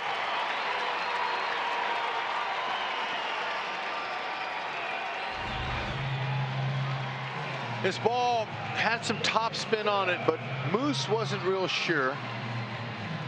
So he did the right thing with nobody out. Garcia has good speed in left. And the last thing you want when you're down by 4 is to get doubled up on a ball like that. Here comes longtime pitching coach Don Cooper out to chat with Giolito, and they're just starting to warm up in the White Sox bullpen, so he's probably out there to talk some strategy and give his bullpen a little bit of time to catch up. While they chat, let's go out and visit with Toby. Hey, Rex and Ryan, we are in the Royals Hall of Fame where our broadcast auction continues here on Fox Sports Kansas City, and this is the board where we have these one-of-a-kind bids. You can call 816-504-4040 to bid on these. Big one here is the Bo Jackson meet and greet. He's going to be back at Kauffman Stadium on July the 21st. That is up to $4,200, and then the meet and greet with the great outfield from 2000. Beltran Damon Dye is already at $8,000 on May the 19th. Salvi and Saberhagen, the 2 MVPs of the World Series in '85 and 2015, at $4,000. So keep those bids coming, and also those ticket packages on Royals.com/broadcast auction. We're moving up there, but we need a few more bids before we wrap this thing up. All right, Toby, way to go. Fantastic.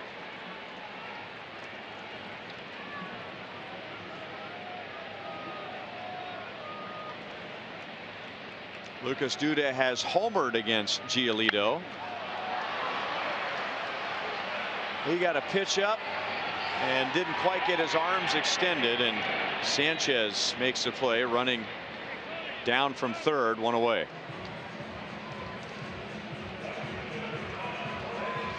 And now Jorge Soler with 2 on and 1 out.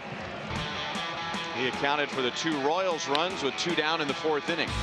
Yeah, he really bowed up on that one. I'm going to tell you now, he had a nice little lean back. He had an idea that ball was going to sail over the fence.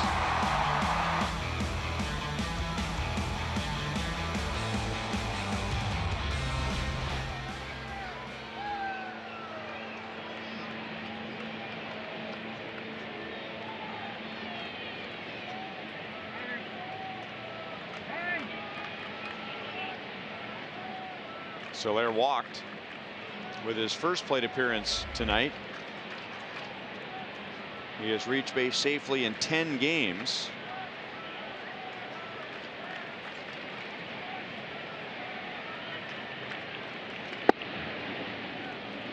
Down and away, ball one.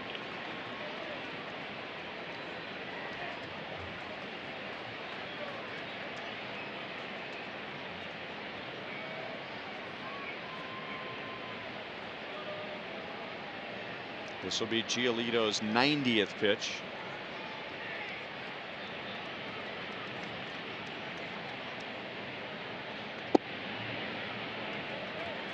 Two balls and no strikes.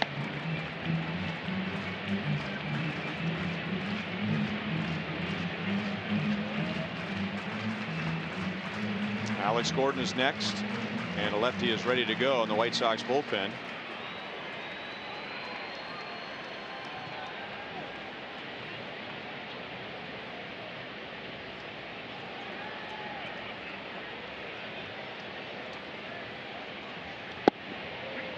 Good take. Hitters count 2-0. And he started to trigger, but it was not his pitch. Yep. Changeup. So in the middle of the plate, down. Hoping for a better one.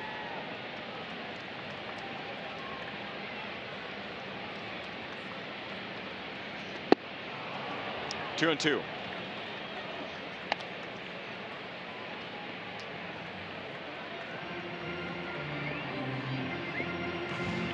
First and third, nobody out, due to pop up. Now Soler, 2-2 count, hoping to do something here. If you hit a ground ball to the infield, you just stay away from that double play, trying to get something elevated. And Giolito has done a good job with his last two pitches of keeping the ball down. Yep, that's where he's going to try to put it, but maybe he makes a mistake. That stayed up, and Soler could not pull the trigger. So he was looking for something else. And now it's first and third, two down. Okay, well, there's the issue with runners in scoring position. You got to forget about looking for something, zone an area, stay short with your swing, and get the run home. Like Terry Bradshaw was telling me before the game, when we get runners in scoring position, the big league hitter has to be able to finish the job, get the job done, and didn't happen so far.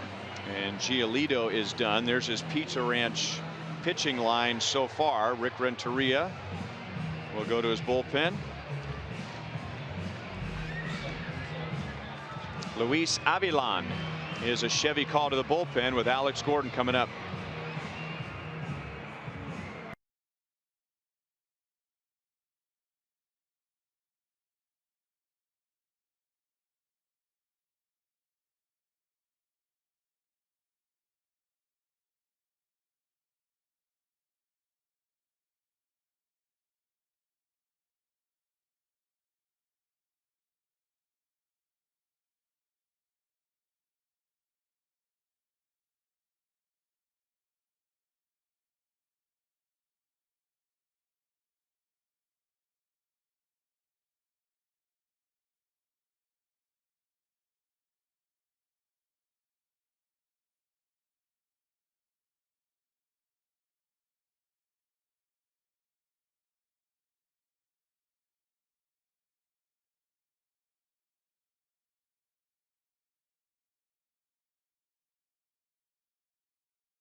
Third base, Salvador Perez at first with nobody out. Now there's two down.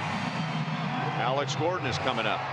Remember, if you can't catch a game on TV, you can stream games live on your mobile device. Download the Fox Sports Go app, log in, and stream the Royals. It's presented by T-Mobile.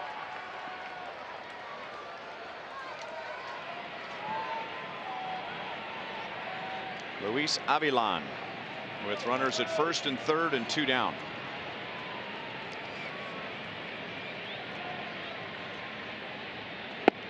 Big, slow breaking ball is in for a strike. This is where you pick up your teammates right here if you're Alex. Got a chance there to see if he can find a hole and knock in a run.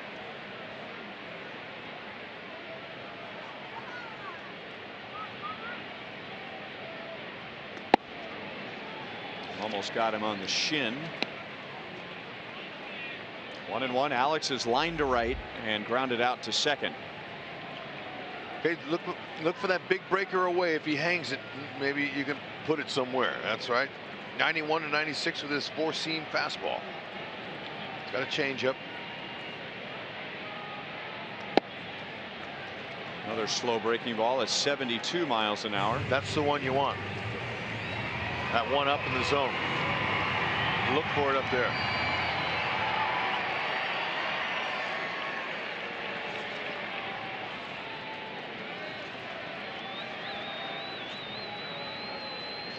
Alex is 0 for 3 against his pitcher, and now a ground ball out to Moncada. And Giolito and Avilan navigate around first and third and nobody out.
Cut, the last player to appear in both the NFL and Major League Baseball.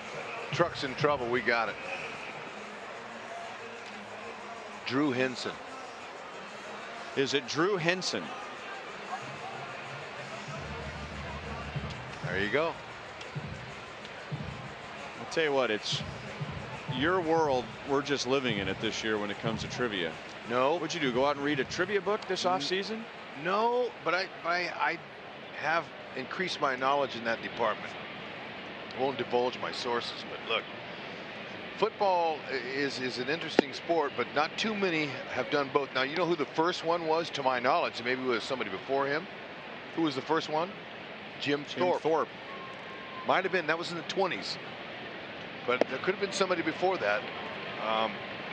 And then I want to say the next one after Jim Thorpe, and I might be wrong with this one too, was Bo Jackson. Who was it after Jim Thorpe? He played Major League Baseball. Christy Mathewson. Oh, okay.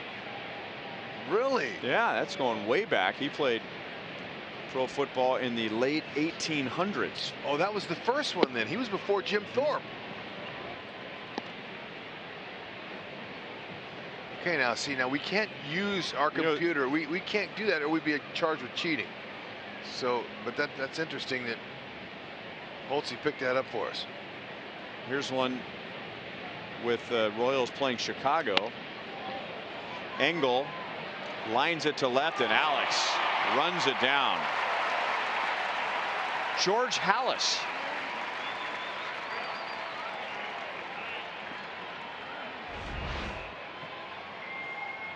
Engel thought he had him extra bases until he remembered who he hit it to. He wears the gold. He wears the platinum too.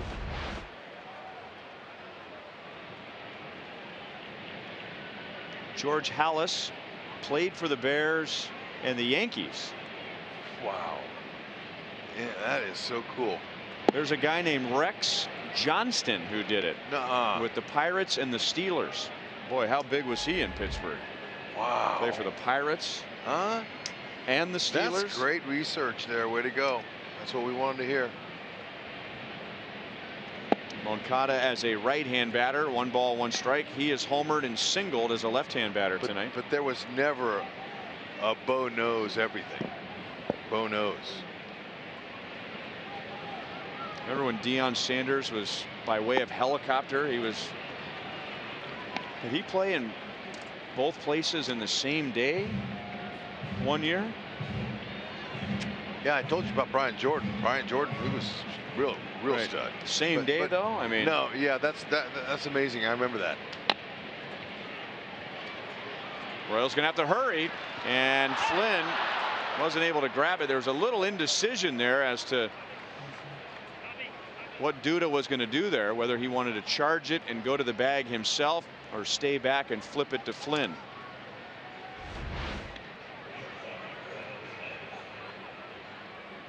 And I believe there was a little slight hesitation there, and if you hesitate on a fast runner, look at Moncada, he barely got there. He almost fell down. Watch it. Kind of held up a little bit there. You see a guy like Flynn who's 6'7", you know, and he's coming towards you at first base, you might slow down a little bit.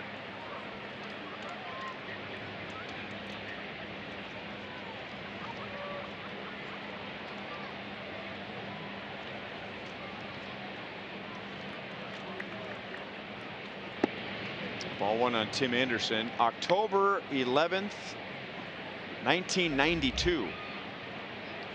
Deion Sanders played in an NFL game and then a playoff game with the Braves. Impressive. 1-on-1 on Anderson. Let's go back out to Toby in the Royals Hall of Fame. Hey guys, we are in the middle of our broadcast auction, and very quietly you all are moving up. The Rex Hudler Ryan Lefevre lunch at McCormick and Schmick's at the Plaza up to $5,300. Oh, yeah. Very, very close. You're just barely by $100 beating out a first pitch with Drew Butera and the hot dog race on July the 6th. But you're moving on up in town. No double play, but a nifty little play up the middle by Goins, getting it to Escobar for the second out. I'll say, man, Anderson, he can fly. They got some really speedy runners here. Look at that, right up the front of the mound.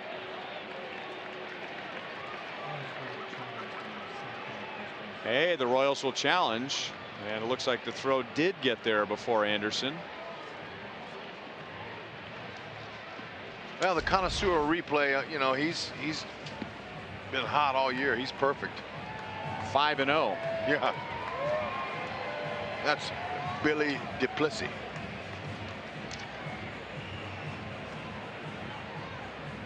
Ball hits the glove. There.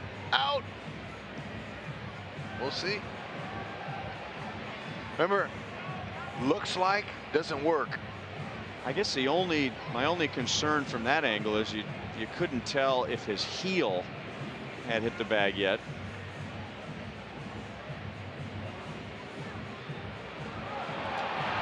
The crowd just saw the replay, and now the Royals begin to walk off the field. but there's nothing official yet from New York.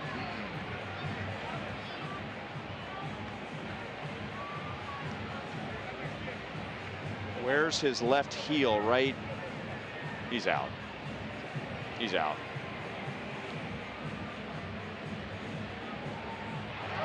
Hadaway Duper. 4-6-3 double play. And Flynn faces only 3 in the 7th inning. 6-0.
Stay up late on a school night, although there's a handful of schools tomorrow who are not in session, but it is 9:26. He's still cheering for the Royals, hoping they can come back down 6-2 in the bottom of the 7th. Yeah, way to go, young man. And Mom, thanks for bringing him.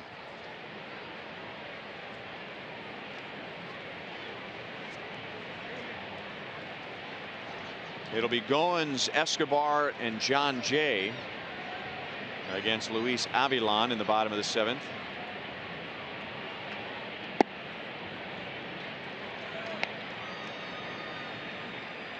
Goins led off the 5th inning with a double and did not score. He was actually out at the plate after a ground ball from John Jay. And then in the 6th inning, the Royals had runners at 1st and 3rd and nobody out. Avilan came on and got the final out of that inning. The Royals have left 5 on base. The White Sox have only left 2 on base.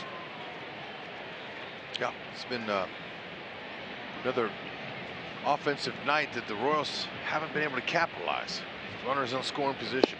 You hope that doesn't last too much longer. They've got to do something, break out. They're due for a breakout game.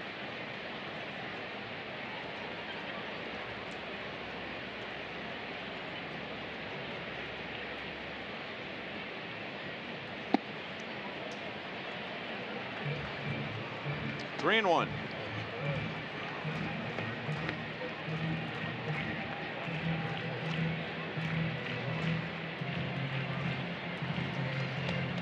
$5,300, Hud. You know, Bo and I are good friends. Do you think that if we outdo him, that I won't be calling him, giving him a hard time about that? That is going to be great. Come on, folks, get in there. Goins is on to begin the 7th inning. There you go. That's the 5th straight inning that the Royals have had their leadoff man on. Let's go back out to Toby.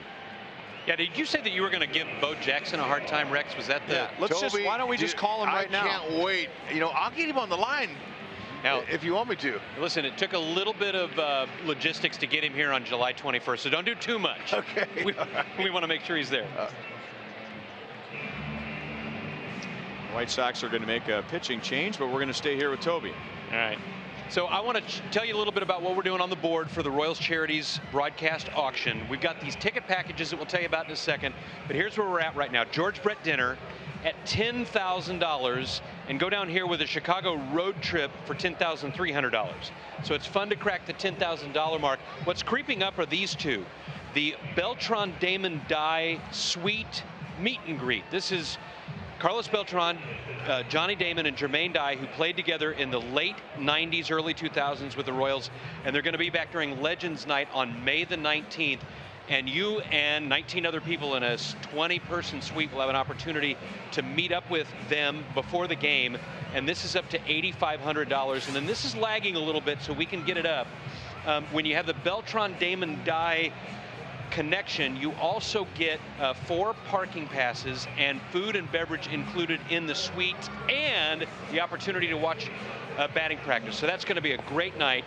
Also a meet and greet with Salvador Perez and Brett Saberhagen on that same night. Those are locked in, those May 19th dates, because that's when the guys are going to be here. Royals announced just today some of the participants, including George Brett, Frank White, Willie Wilson, and Mike Sweeney, but we're also going to have this outfield as well. So we're looking at Bo Jackson at $4,500.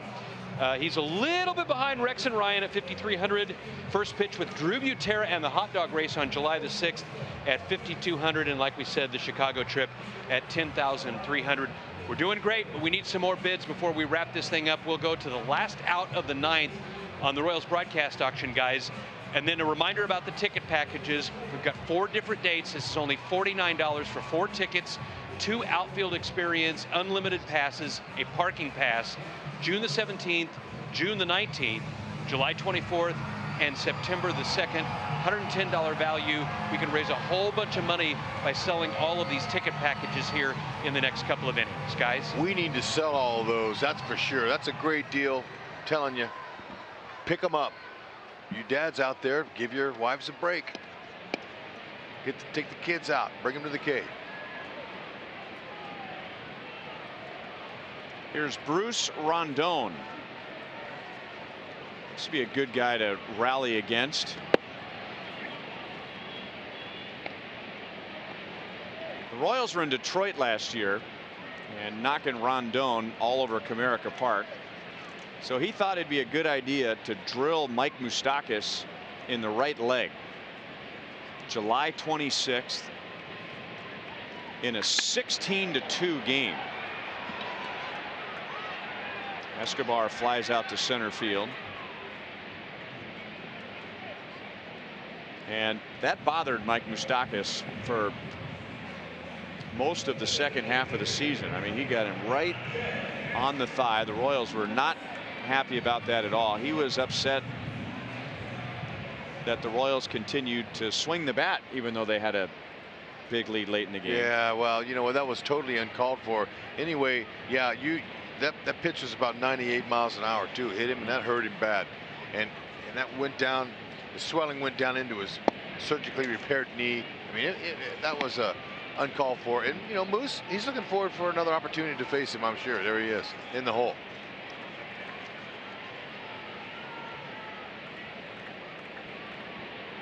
May not get a chance. The White Sox have another lefty warming up in their bullpen.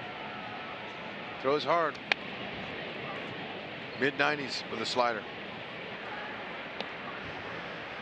Yeah, he won't get a chance. Aaron Bummer, the former Cornhusker.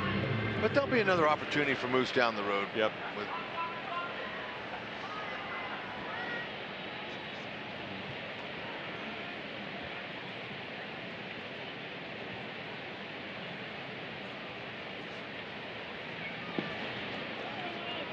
One ball and 2 strikes.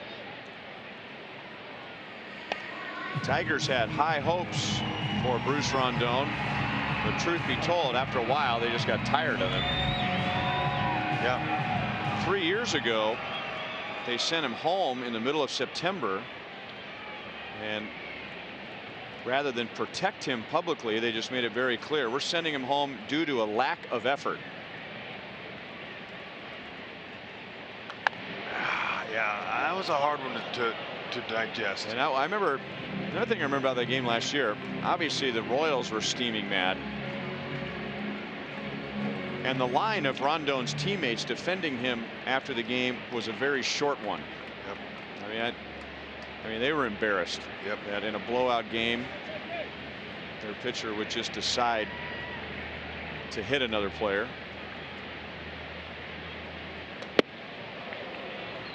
But he can throw 98, and you get more chances when you can throw that hard. That's right.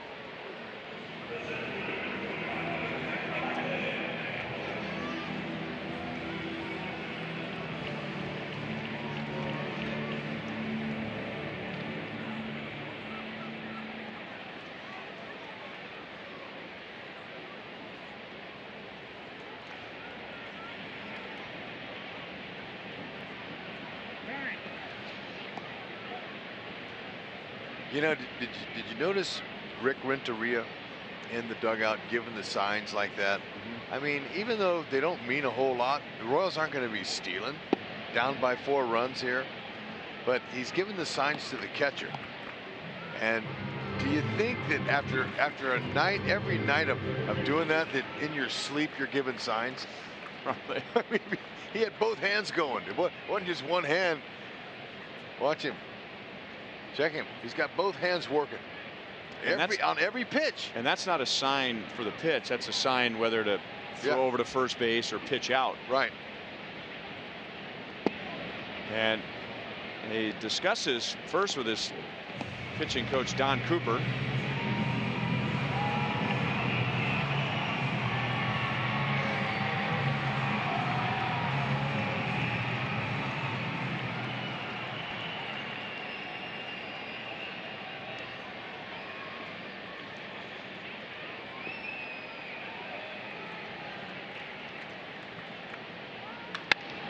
Almonte hits it into right center field. Goins will stop at second. And you know, Moustakas would love an opportunity to face Rondon right here.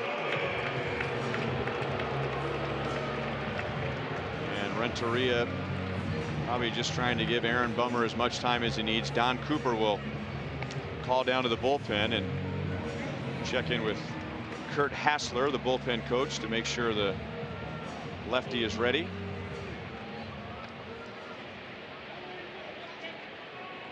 And let it happen. All right.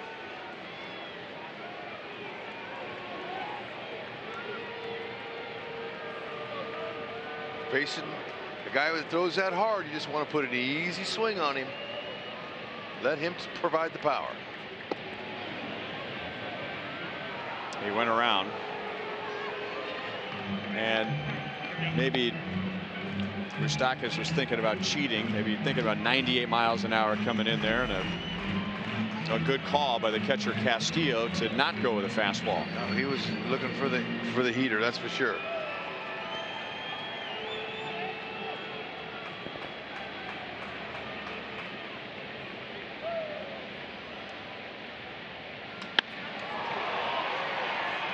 Into left field, and Garcia makes the play. And the Royals strand 2 more in the 7th inning. They have left 7 on base tonight.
is great starting pitching, but the offense struggling tonight, Monty. A tough one on both ends. Yeah, and really un-Junis-like for Jake Junis tonight. The home runs, the long balls, miss on a lot of pitches, and when he missed, they didn't miss at the plate. So unfortunately for Jake and the Royals, going to be a long night. Well, hopefully they can turn things around late in this one once again, but so far some struggles. We've got all that reaction and wrap on the broadcast auction coming up on Boulevard Royals Live. Brian, I should say this too, in terms of great storytellers, HUD's one of the best. I encourage everybody to bid on lunch with Brian and Rex. Wow, Goldie, checks in the mail, bud. Folks, let's get that bid up. I'll tell you any story you want to hear. Now, my partner, Rhino, not any story. Yeah, well, Rhino would like to have a good set of. I'll be the moderator. Of earplugs, maybe, because he's heard all of them. Mm-hmm. But, man, let's get it up, folks. Let's get those prices up here. Royals Charity's got to have it. George Brett's dinner's been sitting at 10,000. We're going to McCormick and Schmick's, by the way. That's right. For our lunch. Mm-hmm. And isn't it onto the ballpark then, right? Yep. It's not just lunch. Okay. They'll be coming to the game. 4 batting practice passes. Not just lunch. No. With us, but okay. Batting practice passes, and then 4 Diamond Club MVP tickets and a parking pass. Sanchez begins the 8th inning. Now with a single. We can hang out with him during BP too. Now I know we have, we have a little bit of duties, to listen to Ned and everything, but I can explain batting practice to you, how it works, what they do every day. It's a routine for baseball players, and we can have a good time. And maybe if we can get clearance from the Secret Service, they can come up to the booth during the game. There's a good chance that we could try to get it to the Secret Service, but will they pass it? I don't know.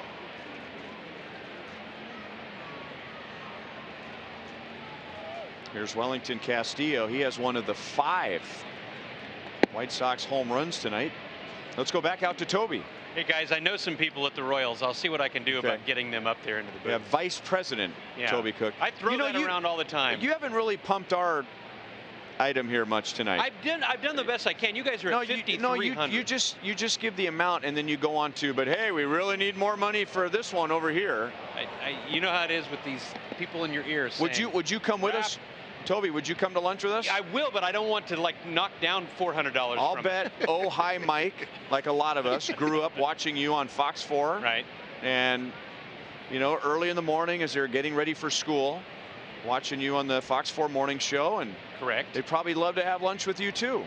My proudest moment was a couple of years ago at spring training when Bubba Starling said to me, "Hey, I used to watch you on TV when I was a kid." Wow. And HUD, gosh, Toby, what was it, 15, 16 years ago?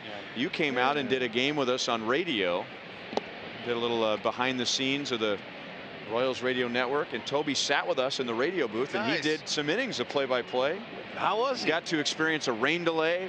Remember, you and Joe Loria were trying to figure, you were getting us the inside on the weather situation. And when was that? I think that was 2005, maybe? Yeah, something like that. Yeah. That was my one tryout, and it never went You did after fine. that. You did fine. Yeah, it's fine. Toby, George's 10,000 went to 10,200. Yep, we're moving up on that. All right. Hold on. How much? So it's going to end in the 9th?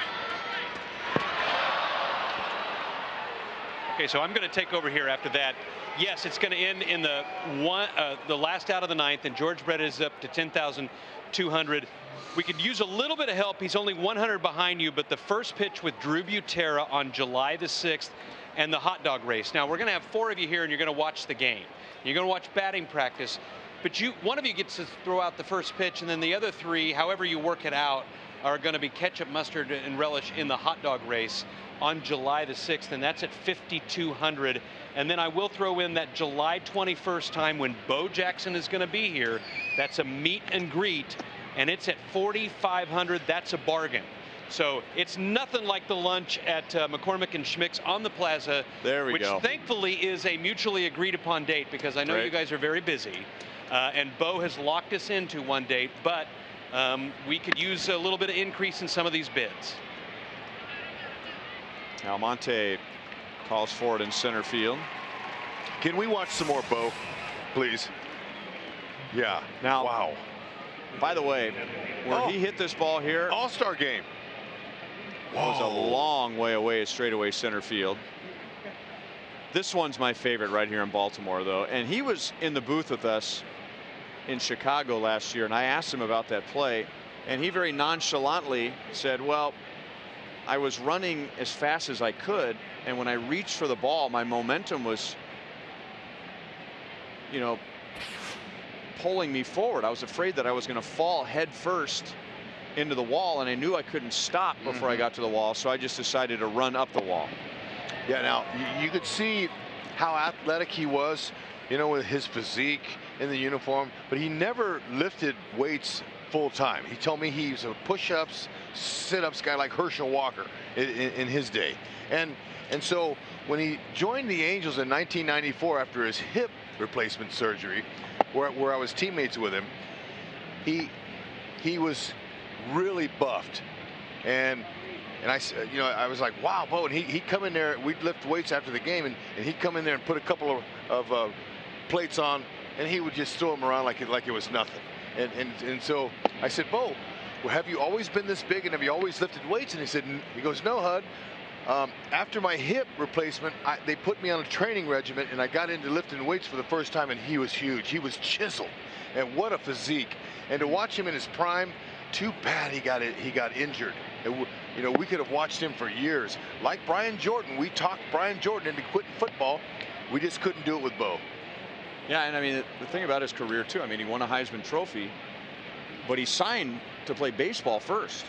That's right. I mean, it wasn't Major League Baseball trying to get him to play in addition to the NFL. It ended up being the NFL convincing him to play football in addition to baseball. Yeah, and you know, too bad we don't have Art Stewart here to tell Bo Jackson stories, but Art Stewart has some of the best Bo Jackson stories ever. Art, we're pulling for you to get well, man. Get back to the ballpark here, bud, if you're listening.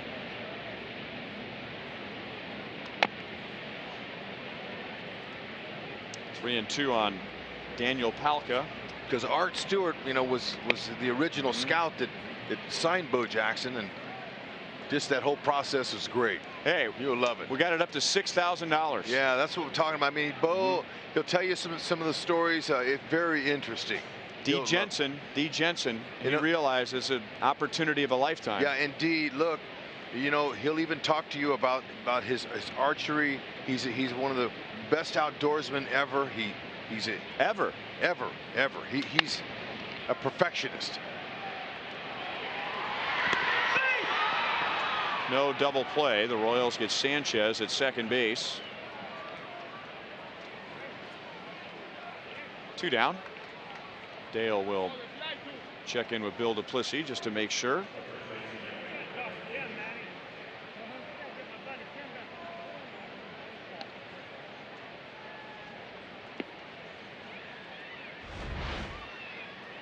I don't think he beat it.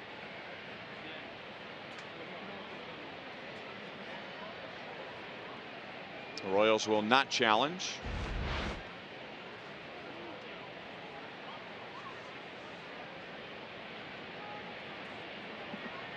So Davidson comes up with a man on and 2 out.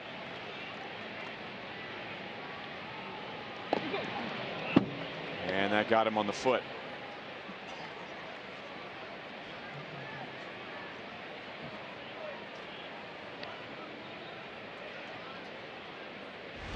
It's one way from keeping him from hitting another homer. I mean, he didn't mean to, but slider down low, clipped him on the toe.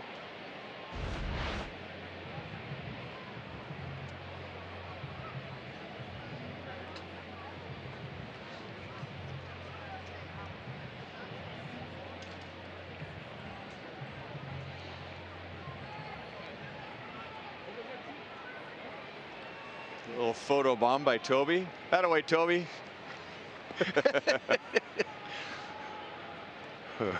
Well, I think Toby was saying that we could add the 4 booth passes. Is that? I think so. Well, he's a vice president. You're going to officially. He said he knows somebody. Make that happen. Garcia's out.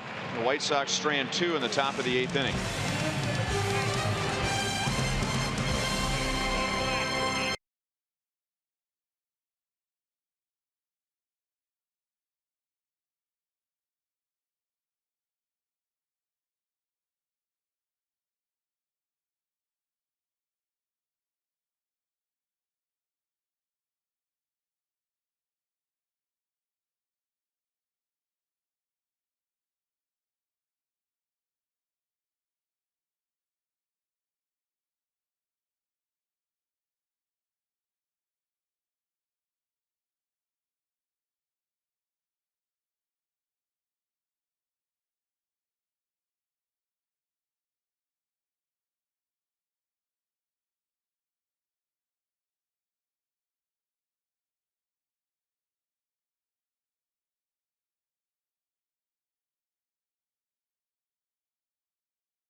We're going to sweeten the pot here. Okay. Okay. So lunch with us at McCormick and Schmick's. Okay.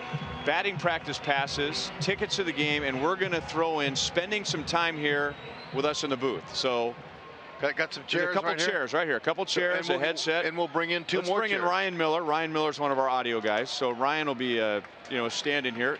We'll give you a headset, and you can sit right here in the booth as we broadcast the game. That'll be part of our lunch with Ryan and Rex. You can come up here and spend a couple of innings in game, and hang out here with Holtzy. Holtzy will be over here doing all of his research. Doc's over here. Doc Carruthers, our stage manager. He's outstanding. We got to have him. Doc patrols everything that goes on up here. Entertained. Now you've got 4 Diamond Club MVP tickets, so you're going to want to spend most of the game sitting there, but you can spend part of the game sitting where Ryan is sitting right now during the broadcast, right up here in the booth with us. And I can't guarantee you. Oh, that's nice. Salvi raked that right up the middle. That is the 6th consecutive inning that the Royals have had their leadoff man on. Salvador Perez is 2 for 4.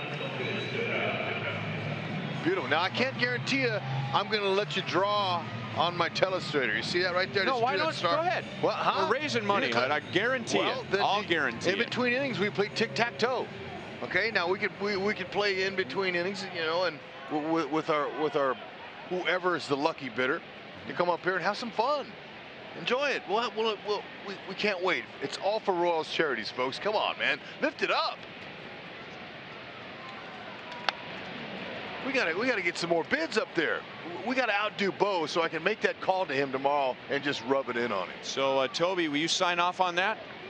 Yeah, I'm fine with all of it, but there's a guy named Bob in the hallway that is just, his job is to just crush somebody that walks by.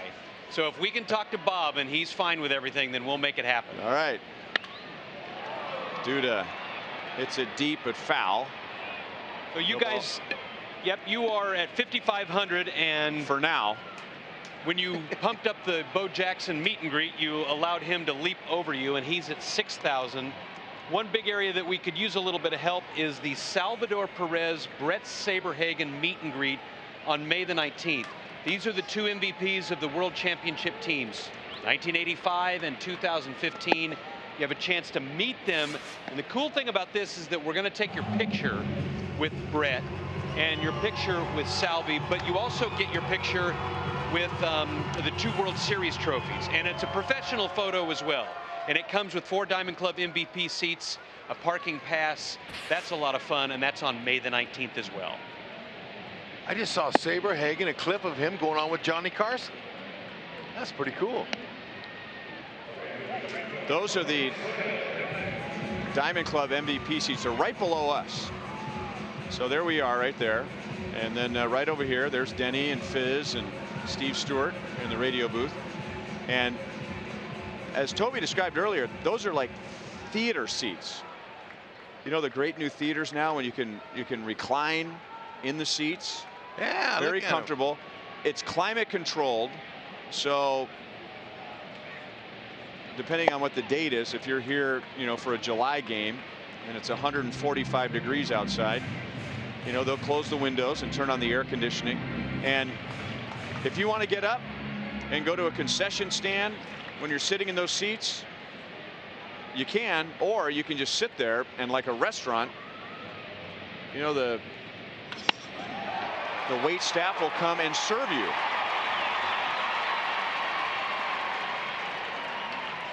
Soler hits a long single. That's the 3rd time he's been on base tonight. So with the HUD, with the meet and greet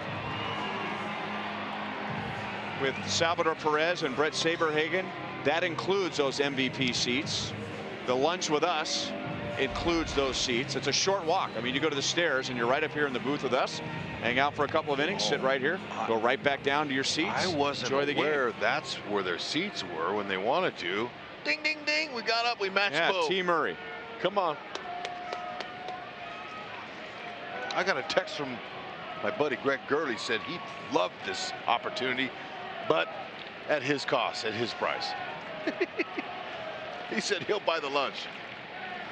George Brett dinner up to $11,200. There you the go. Chicago road trip, $11,000. Running out of time.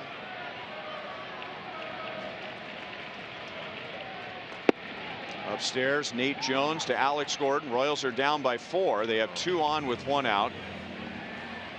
And now they're going to get together and chat about how they want to pitch Alex. We haven't brought this up yet, but if you look at Nate Jones' cap, he has the initials DF43, Danny Farquhar. And you've probably heard last week the White Sox reliever suffered a brain aneurysm shortly after coming out of the game. He had pitched. He went unconscious in the Royals, or rather the White Sox dugout, and his recovery is going very well. Yes. 2 balls and no strikes. In fact, he was the winning pitcher here for the 2nd game of the series to begin the season. You are a brain aneurysm survivor. Yeah, mine. I had a brain hemorrhage, and with 4 more games left this weekend, he had a hemorrhaged aneurysm. Right, Andy Farquhar to be exact. There is a difference, and we have 4 more games left. I think I can share that story if you want to hear it another time. But right now, I'm so excited about raising the funds here and the money. But we are happy that he's recovering. His family is with him, and so is everybody else. Their prayers and support, because it is not a pleasant thing. 2-2 on Alex.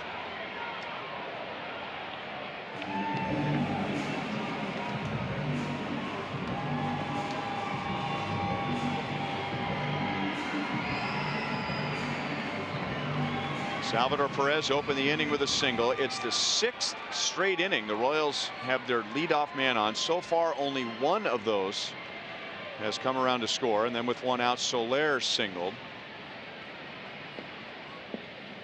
And that got Alex on the knee. Man, that hurt up here. And the bases are loaded with 1 out. I mean, I've never seen Alex Gordon get hit by a pitch and go down. Oh man, that's left. That's right on that. Oh man, that right inside that knee. Oh, that hurt. Oh, that's a tough place to get hit. It is the 90th time he's been hit by a pitch. That extends his Royals record. Oh. So Ryan Goins will come up with the bases loaded, 1 out. How about a bases clearing triple? And if the Royals hit a triple in tonight's game, the Kansas City Honda dealers will make a $1,000 donation to the KC Urban Youth Academy. So Salvi's at third. Soler is at second. Gordon's at first. And I told you earlier that Ryan Goins hit .330 last year for the Blue Jays with runners in scoring position. And if you load the bases for him in his career, he's a .433 hitter with 2 grand slams. He is 0 for 1 in that situation so far this year. Well, then go ahead and tie it up.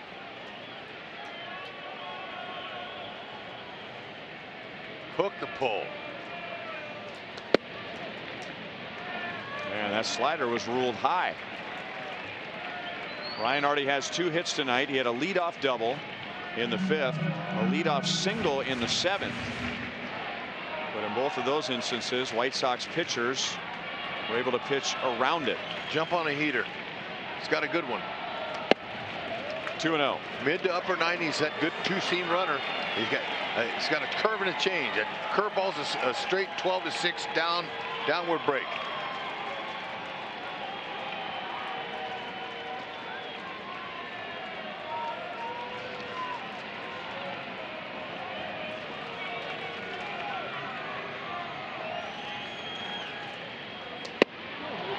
He didn't want to.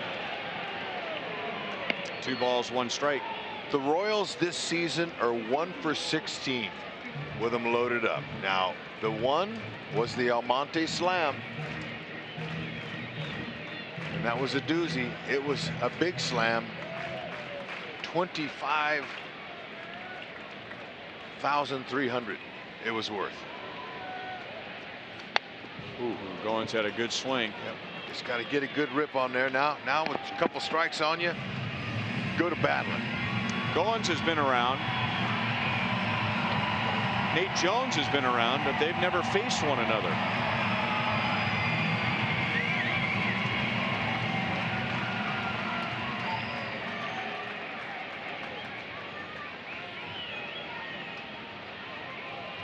Shorten it up, put it in play, get a run home. Less than 2 outs, chance to get another run here. Let's go. And now.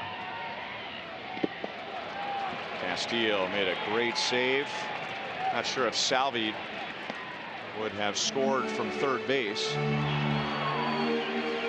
But you never know with that signage board behind home plate.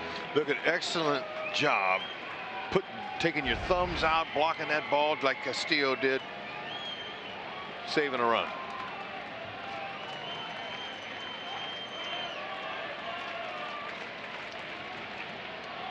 Can't tell you how tough Alex Gordon is to take a shot like that on your knee, on the inside part of your knee, and not even limp down to first base.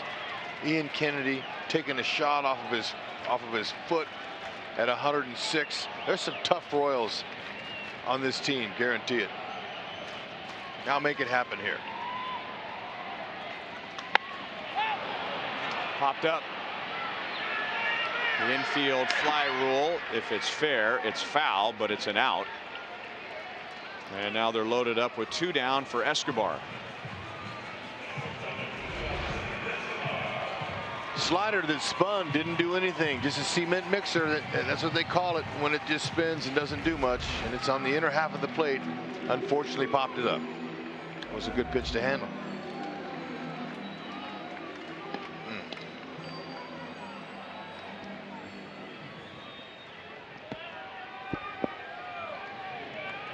Bases loaded, 2 down.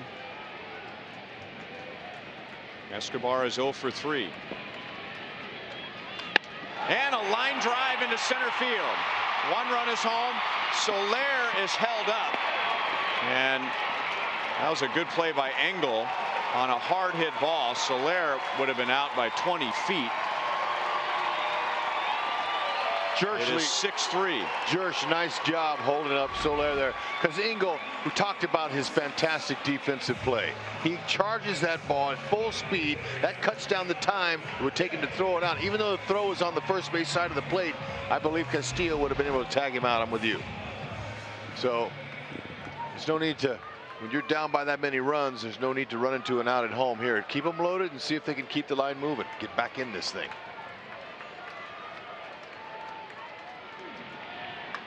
John Jay pulls it foul. Another little thing that Engel did in center field, he was charging as hard as he could. How many times you see an outfielder unload a throw out of control? But watch, he takes another couple of steps to get his balance. Yeah. Yeah, had to get your feet under you. That was a good point there. Because a lot of guys will be going so fast forward they can't throw it. They'll throw it up to you here in the booth because they're just out of control. But couple extra steps to get his feet underneath him and made a good throw. He's impressed the White Sox and Rick Renteria enough to where his offensive deficiencies, they're believing he'll hit eventually, but he's so good in center, they'll leave him right there and keep him in that starting lineup. Still 0-2 on John Jay.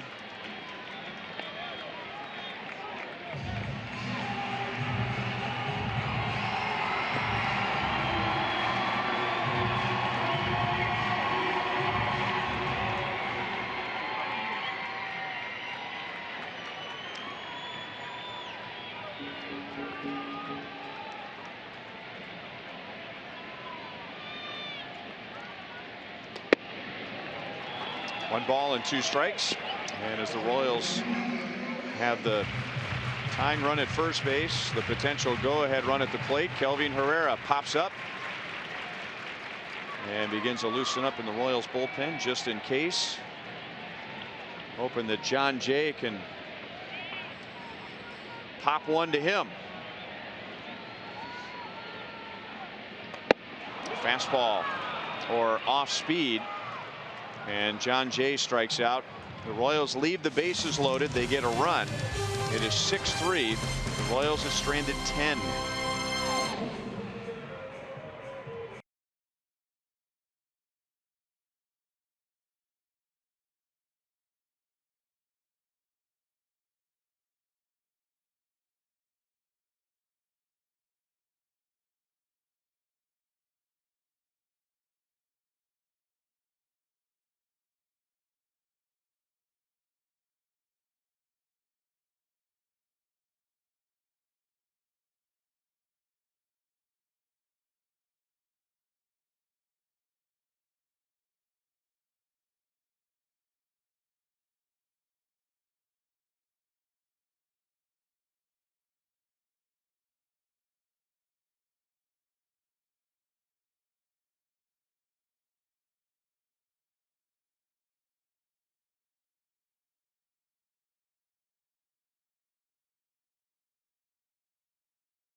Further, so you can.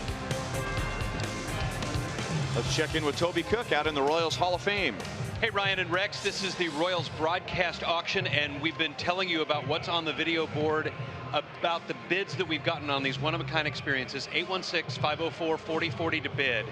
This is the 9th inning, and this is the last inning. So say the Royals come up and score 3 in the bottom of the 9th, and we go into extra. We end at the last out of the 9th. So this is it. 6 outs to go. George Brett dinner, $12,500. The suite with Beltran, Damon, and Dye is up to $87.50 on May 19th. Also, the Salvi Saberhagen meet and greet with the World Series MVPs at $5,500. We're at $6,100 with the Bo Jackson meet and greet. The Rex and Ryan lunch at McCormick and Schmick's, $7,000 with the broadcast auction. Ding, ding, ding, ding, ding, ding. And then a first pitch with Drew Butera and the hot dog race on July the 6th for 5,200, and we've gotten up to 1,100 for the Chicago road trip, which includes not only tickets to the game, watching batting practice, tour of the stadium, but also the charter flight back with some of the players right before the All-Star break. We're climbing up there. We've still got some ticket packages to sell, 6 outs to go in the Royals broadcast auction for 2018. Toby, don't you dare forget about my buddy Joe Goldberg now. Lunch with him, or dinner with him. Yep, dinner that night on the 95th floor of the John Hancock building, and that's really sweetening the pot about as much as we can do up in Chicago. Believe it.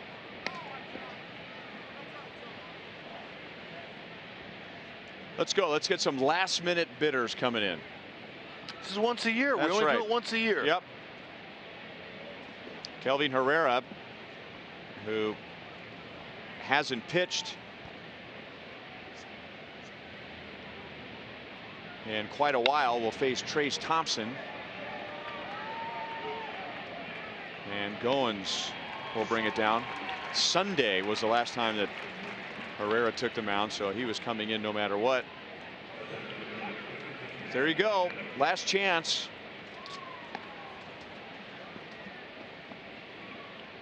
M. Ethier, Hud. M, we'll show you a good time. Okay. Unless, what happened to our guy, the California bidder? Ojai. He was leading out with George Brett and lunch with us. But we appreciate him. Don't give him up. Don't give up on him. Setting the bid high.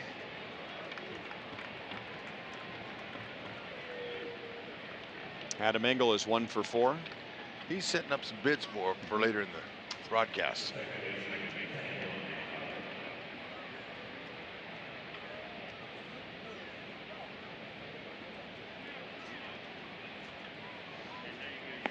You know, Toby's right about the meet and greet with Brett Saberhagen and Salvador Perez and the 2 World Series trophies. Now, if you're a Royals fan, if you're a multi-generational Royals fan, can you imagine that portrait, MVPs, in your home somewhere? Those 2 guys right there with you and 3 others and the 2 World Series trophies. A blown up portrait of that in your house. Can you imagine the shock value when your friends and family come over and see that picture? Imagine that as an unbelievable gift. Maybe a graduation present or something like that. I mean, how much would that portrait alone be worth? Diamond Club MVP seats hanging out with the MVP players of the World Series. That's a one-of-a-kind picture. I mean, how much do you think it would cost to arrange with a photographer, hey, look, call the Royals, see if they'll let us use the 2 World Series trophies, and see if they can get Salvador Perez and Brett Saberhagen to show up. Yeah, right. Because we want to get that picture made. I don't think so. And not only will you get that, but as Hud said, the 4 Diamond Club MVP seats, a parking pass. And that doesn't just get you in the ballpark, that gets you in the ballpark and close to the main entrance. 1 ball and 2 strikes on Moncada.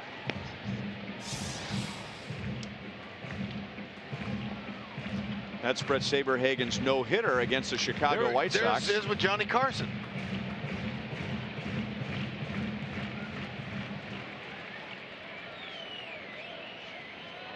And Salvi, that's the wild card game. There's the final out of the World Series. All right. Engel runs and gets a stolen base with 1 out. You can't throw him out. That was impossible. Salvi did the right thing. Engel with a huge jump. Another steal, his 4th.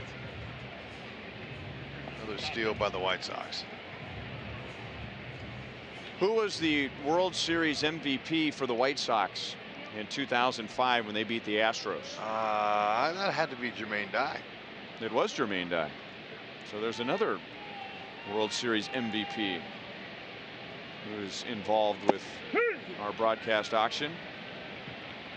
There's a called 3rd strike. Tom Hallion, it was not, but it was a called third strike, and there are 2 down.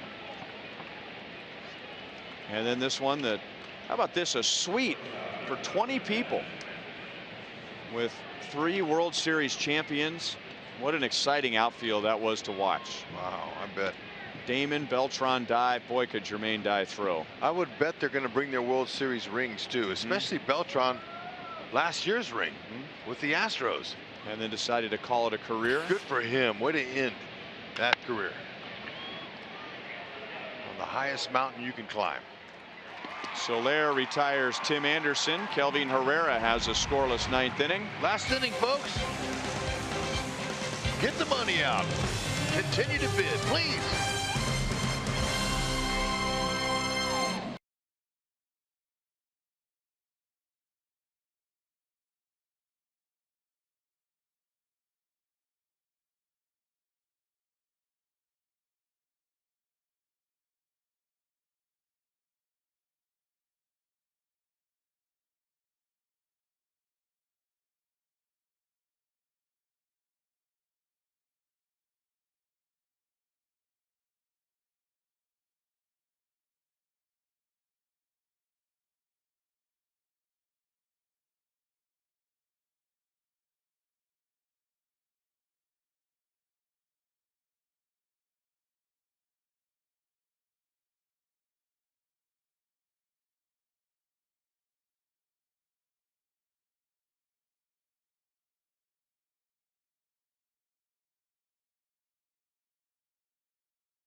In the 9th inning, so last chance for them and last chance for you if you're thinking about bidding on one of these great items for the Royals Charities broadcast auction. Let's check in again with Toby. Hey Ryan, we get to the bottom of the 9th inning, and sure enough, George Brett has taken the lead again. It's been our #1 bidder for several years, and he's up to $13,000. Down here at the bottom is the Chicago road trip. This is right before the All-Star break, where we're going up to play the White Sox.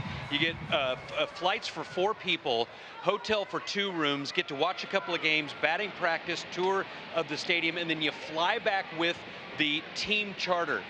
It's a once-in-a-lifetime opportunity. That in and of itself would be a blast. We were having fun about Joel Goldberg, dinner with him in the John Hancock building on Saturday night. Just a great weekend, and we'd love to get that pumped up, but we're getting close to around the $60,000 mark with these experiences, not including the ticket packages. So we've done well in the broadcast auction tonight, but we got 3 outs to go, and we can raise a little bit more money. Toby, is there a chance that you could bring them up to the booth in Chicago too when they experience? Because look, for $500 more, well, you know what? You could come up there with us there. I can sneak anybody a lot of places at Kauffman Stadium, but I don't know if I can sneak a whole lot of people up in Chicago. Oh, now somebody will make it happen. You know a lot of people, but I know some people in Chicago. We can pull that off. Yeah, we'll figure it out. Okay, $500 more, folks. Let's go. You can come up there with us and hang out with us. Oh. Tim Anderson overran that pop-up. So Almonte is still alive. No play, meaning no error. When you're running full speed, look at him. He looked down. You'd be surprised how easy that is to miss. Because when you're going that way, lots of times that foul ball's got a little bit of English on it. It's coming back towards the field, and you're going the other way. There's no shame in missing that one.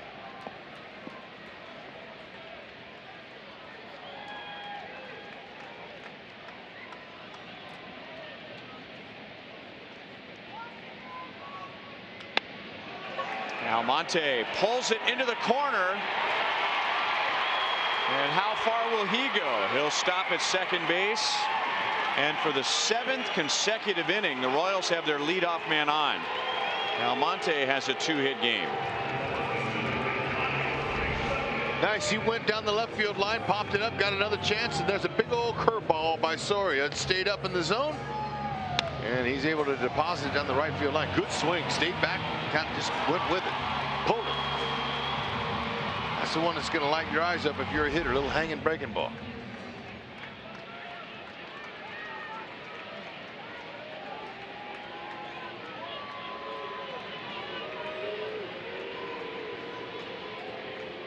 Mike Moustakas has a 2-hit game.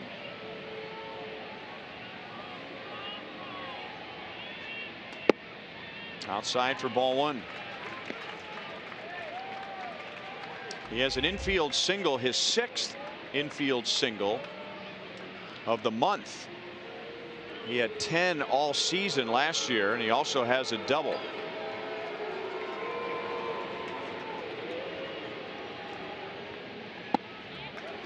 Two and 0.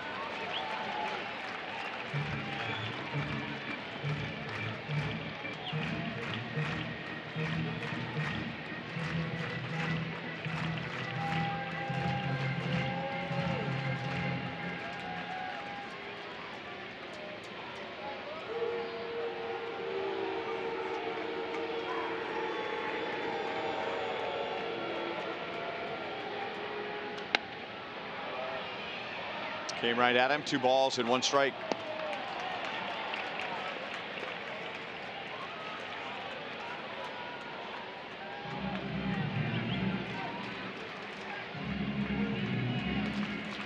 Mike Moustakas, who homered in the game last night, that gives him 7 in his first 22 games. That's exactly what he had last year. 7 home runs in his first 22 games. On his way to that Royals record 38. Davidson backhands. 1 away, and Almonte goes to 3rd. Let's get an update from Toby. Ryan, we had a little movement in 1 out to play here in the bottom of the 9th inning. We got $1,000 more thanks to S. Ellison for the Chicago road trip. I really like this. Bo Jackson meet and greet on July the 21st increased by $55. We can do that for the next 2 outs. That's just fine with us. Thanks to D Bunting at 6.555. And then we haven't had a lot of movement on the first pitch with Drew Butera on July the 6th. We've got 2 outs to go to see if we can pump that up. We've got a couple of more minutes, and then we're wrapping up the broadcast auction here from the Hall of Fame. Ball 1 on Salvador Perez in that first pitch with Drew Butera. You get the meet and greet with Drew, and then 3 get to run in the hot dog race. Yeah. Batting practice passes, and 4 of those Diamond Club MVP tickets. Right. 1-1 on Salvi. He has a 2-hit game. The Royals have out-hit the White Sox 11-9. 5 of the White Sox 9 hits have been home runs. Wow. But the big item tonight has been the Royals left on base. 1 ball and 2 strikes. The Royals have left 10. The White Sox have only left 5.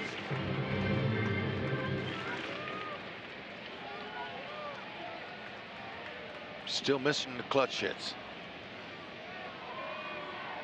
Soria's got Salvi down 1 and 2. He's got all 4 pitches. Soria, he's got a split finger too.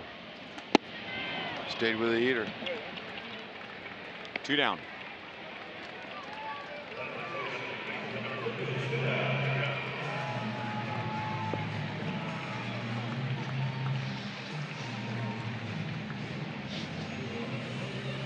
Hey, we just got another $500. Hey, there it hi, is. Mike. Ding, ding, ding, Back ding. in the game. Ohi's back. Ohi, hey, look now. Since you won $500 more, you're coming in the clubhouse, or excuse me, not the clubhouse. You're coming in the booth with us. Excuse me, that's a little bit overstepping my bounds there. I didn't mean that slip. You are not allowed in the clubhouse, but you can come in the booth. We'll work it out for you. In the booth. Well, that was our Our lunch package. It's already worked out. Chicago. You were thinking Chicago. Yeah, that's right. My bad. They're already coming in. Oh, hi, Mike. Jump back in, though. We're happy about that.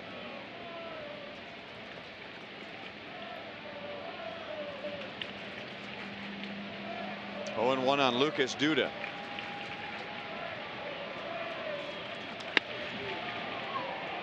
Shallow left, and Garcia runs it down, and that ends the game. The Royals end up stranding 11 runners in 9 innings. Matt Davidson hits 2 more home runs. He has 5 home runs at Kauffman Stadium in 3 games this year. Final score: White Sox 6, Royals 3. And let's go back out to Toby one more time. Yeah, Ryan.